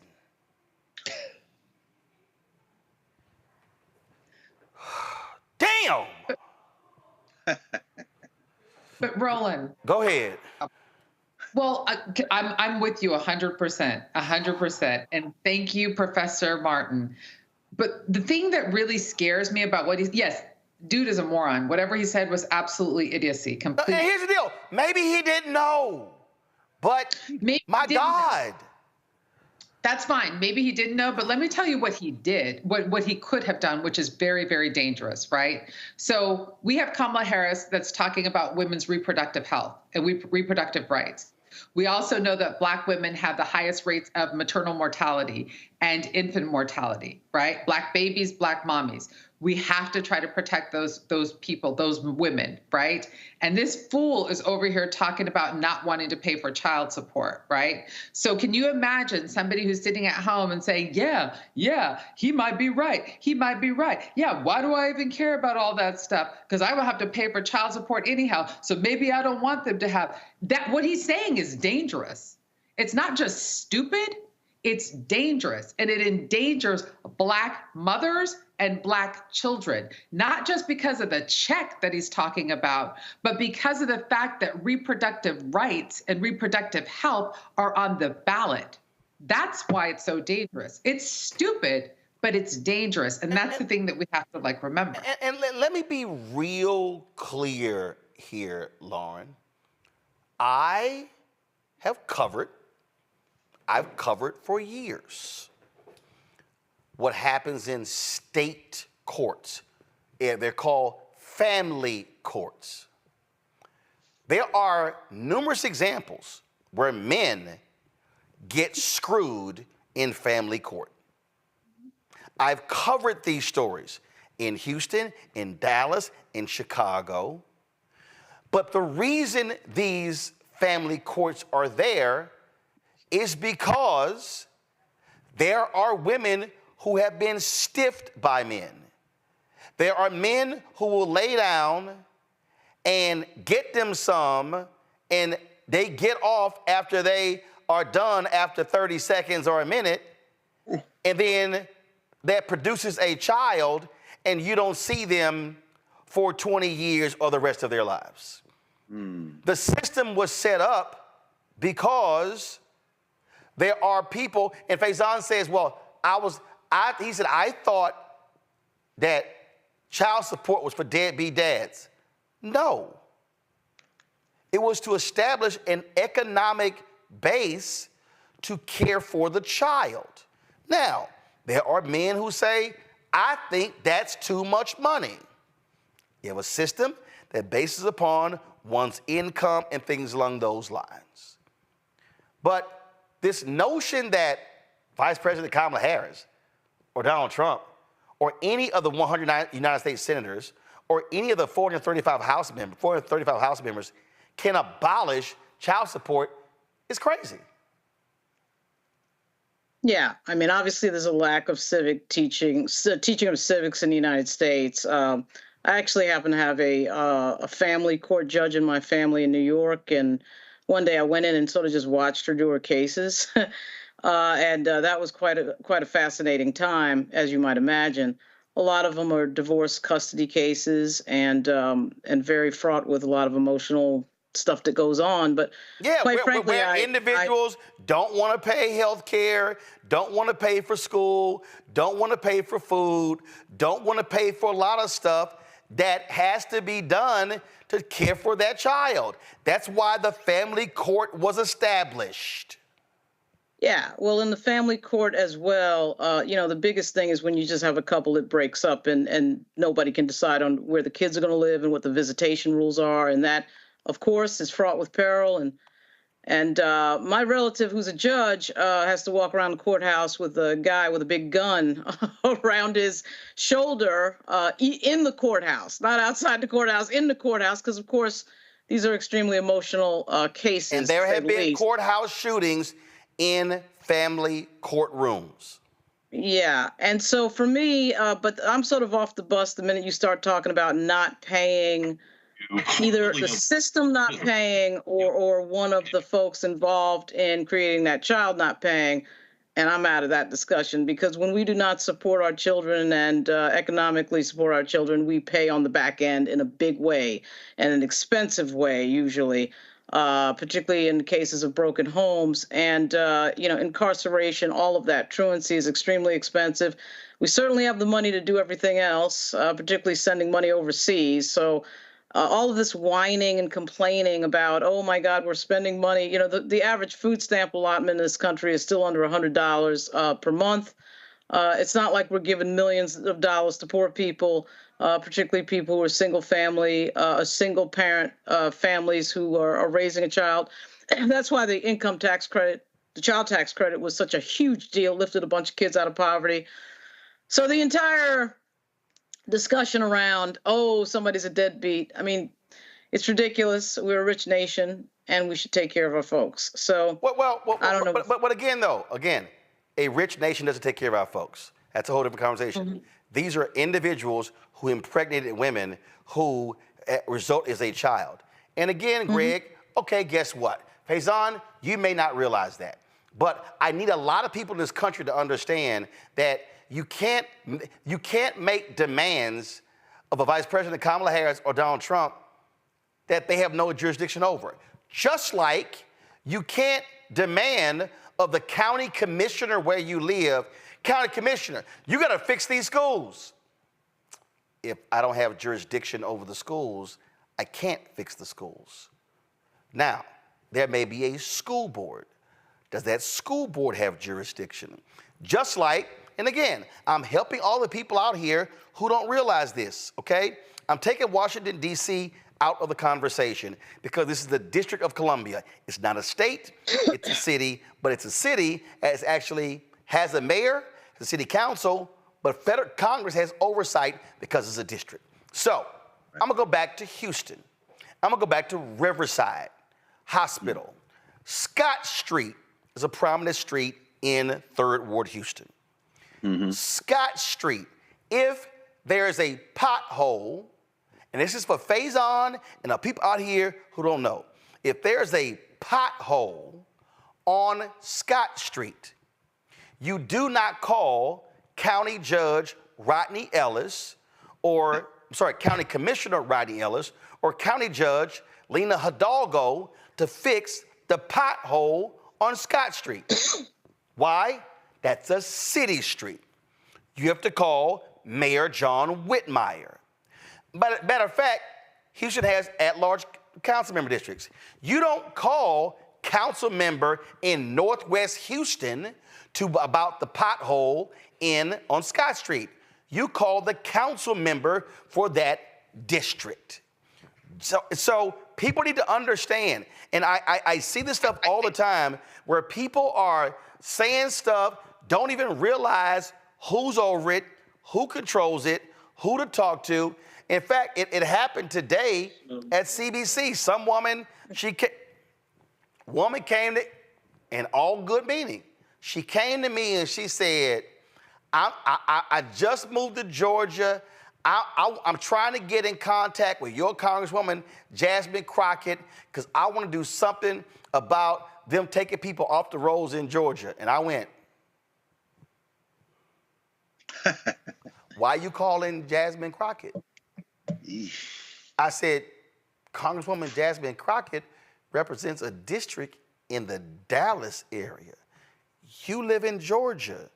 So if you want to deal with, and I said, and matter of fact, Congresswoman Jasmine Crockett is on the federal level.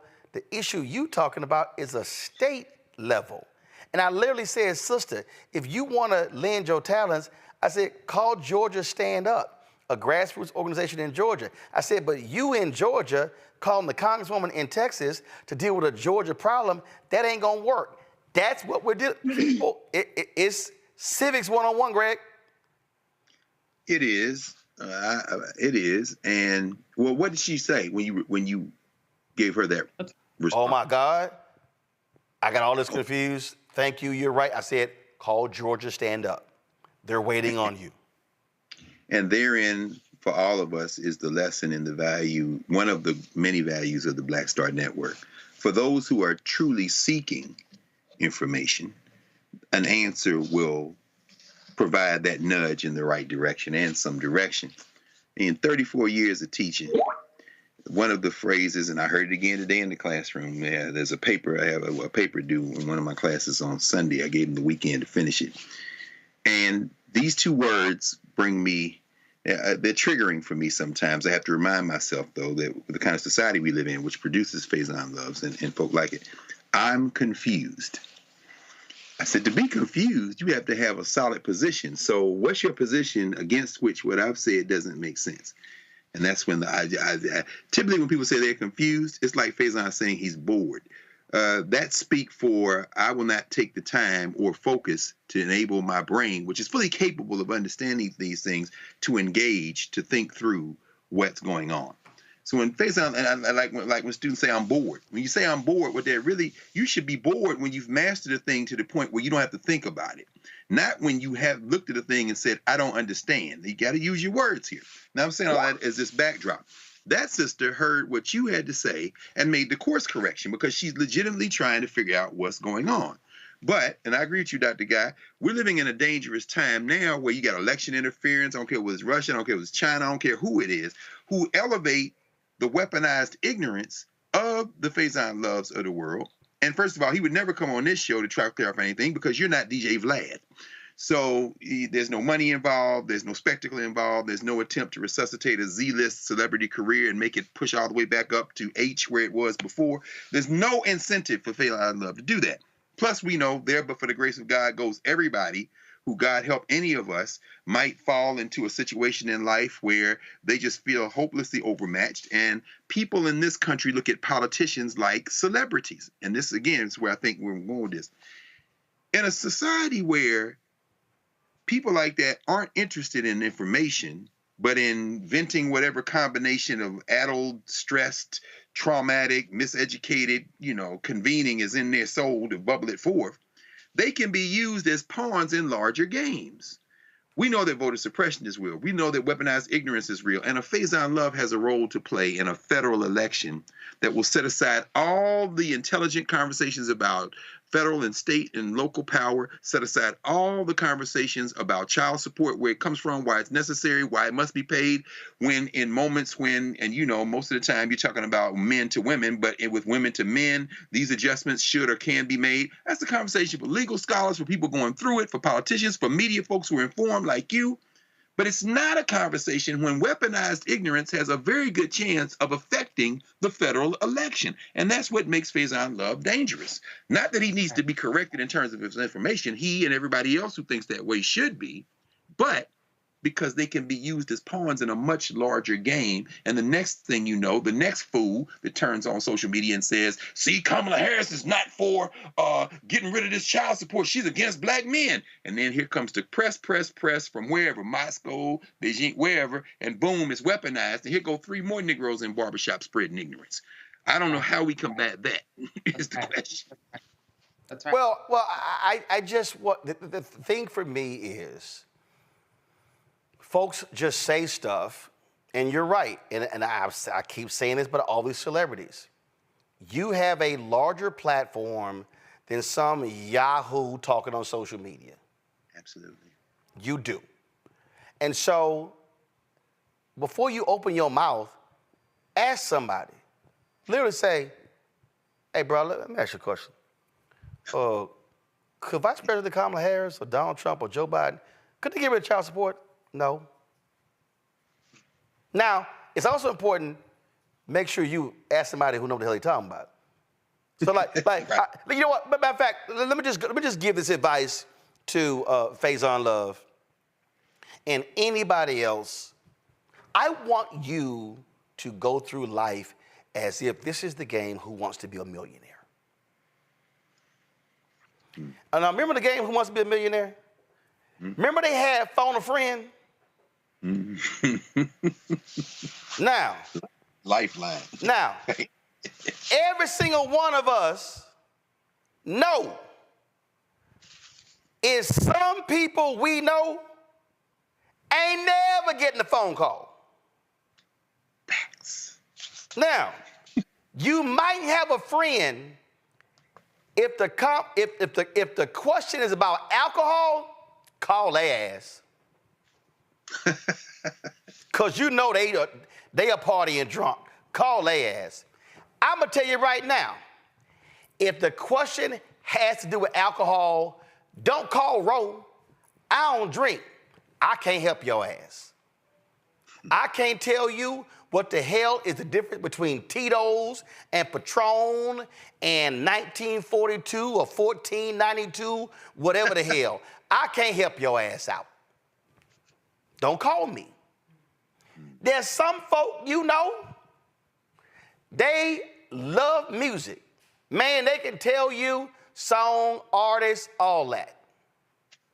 Is some folk, man, don't know nothing. You're not gonna call the person who don't know music and ask they ass a music question.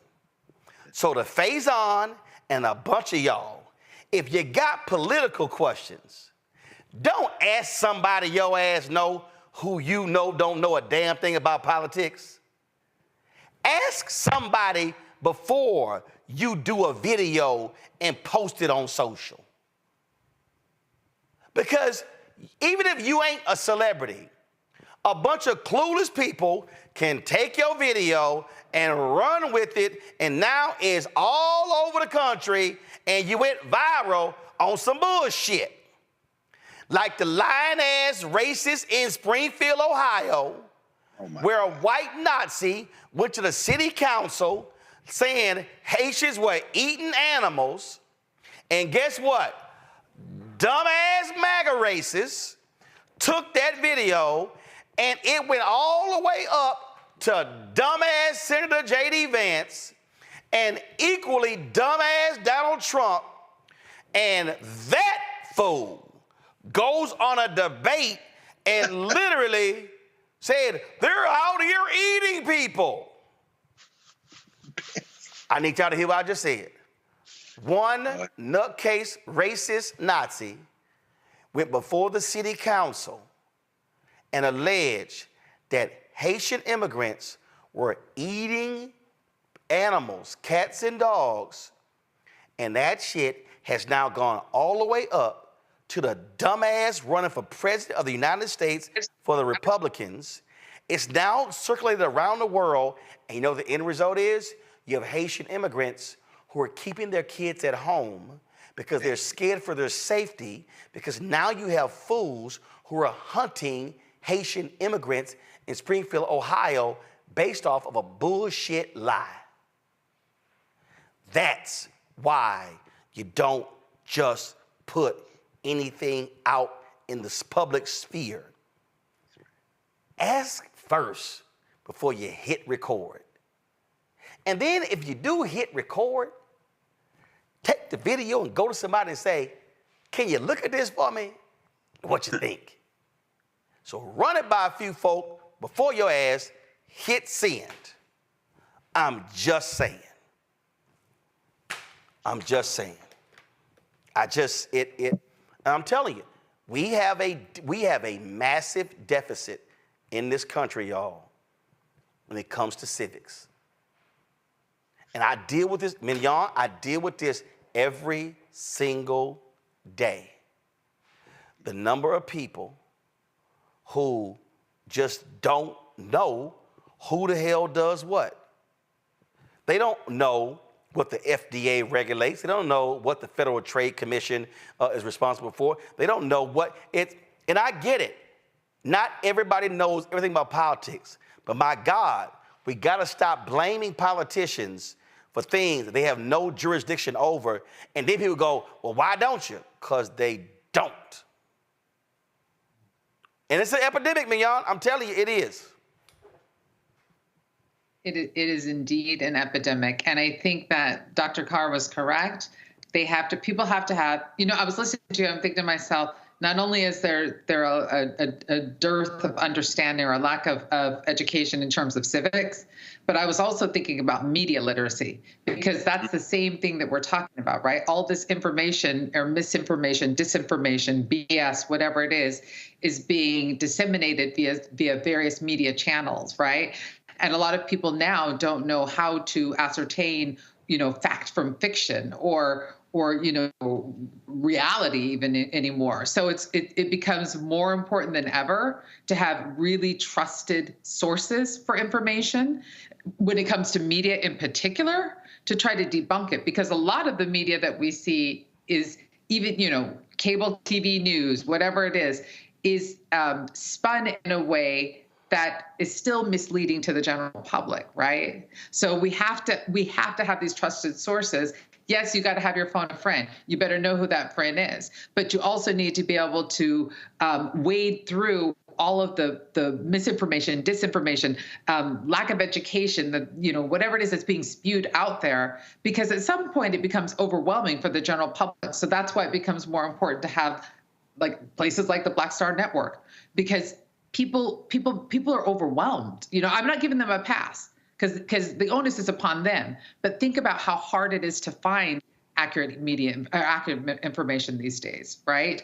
And so we have to have these trusted sources, and we have to support these trusted sources. I'm telling. I mean, Greg, Greg, listen. Both of y'all are professors, and I'm sure y'all got a woo-saw every day, and y'all hear something that come from a student. And you look at them like, where did you get that from? I saw it on TikTok. It's a whole lot of TikTok, Instagram, YouTube, lawyers, doctors, engineers, and professors. Absolutely. Absolutely. And we'll argue with you, Dr. Guy. You made the point. I tell you, sis, that's it. I mean, and bright folks. I had some young people at the beginning of the week. I was speaking to our freshman seminar course. They invited me to come and give a talk, so I did 50 minutes. And later, there were about maybe total that day, a couple of thousand students, did two shifts. And the first one came down and students started asking me about Umar Johnson.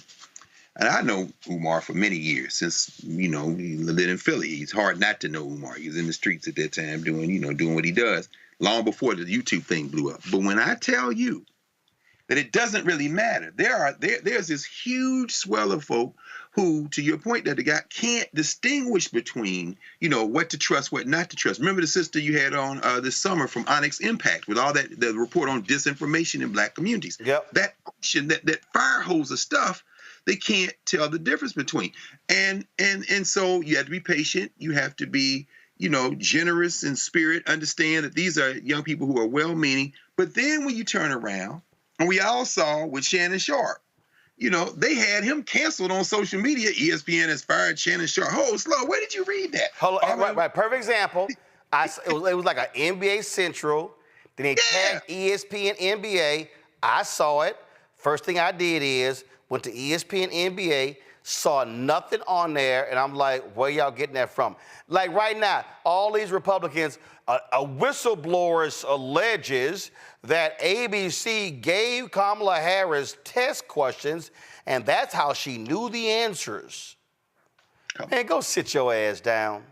Come on. There it is. I mean, like you say, like Asosa Osa, who was the principal at Onyx Impact, said this summer to you, when you can't tell what to trust and what not to trust, you have to be able to look to somebody you trust to help you with that.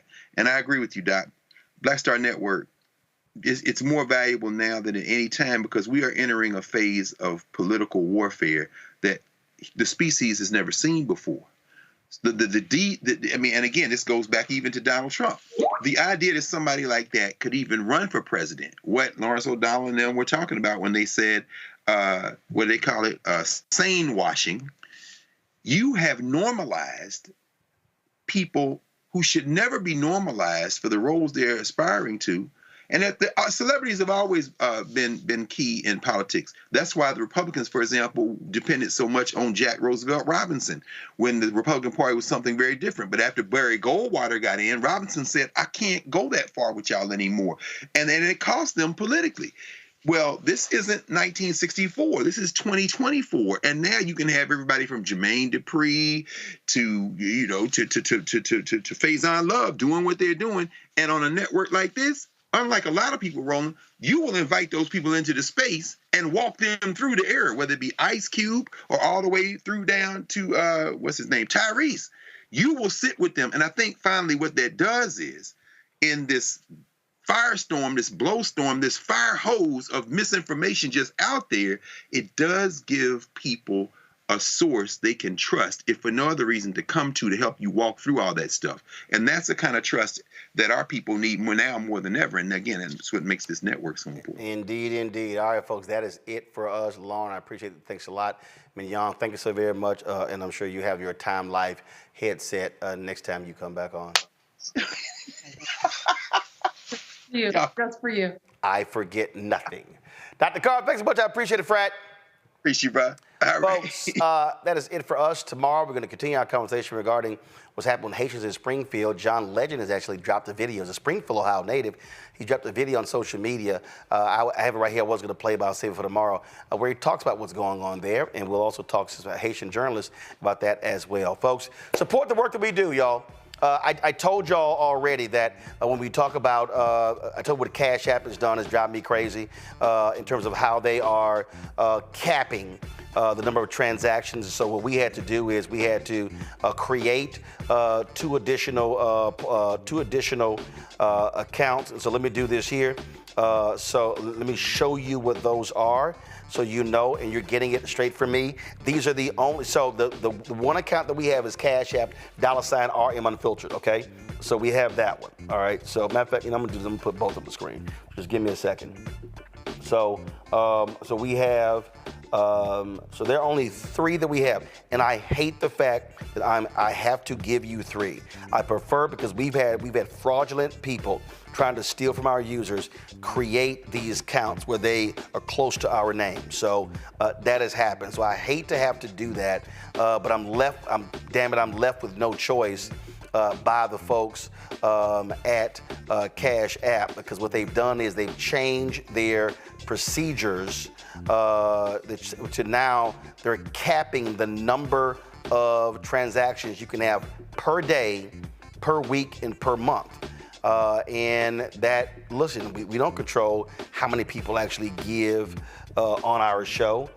We don't control any of that. So y'all know I sit here and don't play. I consider me talking to y'all, and also black people on YouTube. I'm sitting here, so this is what I want y'all to do. I want you to go to, give me 1 second, I'm setting this thing up for you because I want you to support us in what you do, but I don't want you giving to some of these dummy accounts. But we now have to actually, we have 3 accounts because of what Cash App has done, and it's insane. What they've done is just dumb. I don't understand it. It makes just no sense. Like, what are you doing? Why would you even do something like that? Let's see. For some reason, our Roku is not working. Let me come on. Let's see if I can do this. So our Cash App is $RM Unfiltered. Okay, that's our normal Cash App. Okay, you can also support us. So that this isn't working, I'm gonna have to do this a separate way. Okay, so our normal is Cash App $RM Unfiltered, but we also have another one.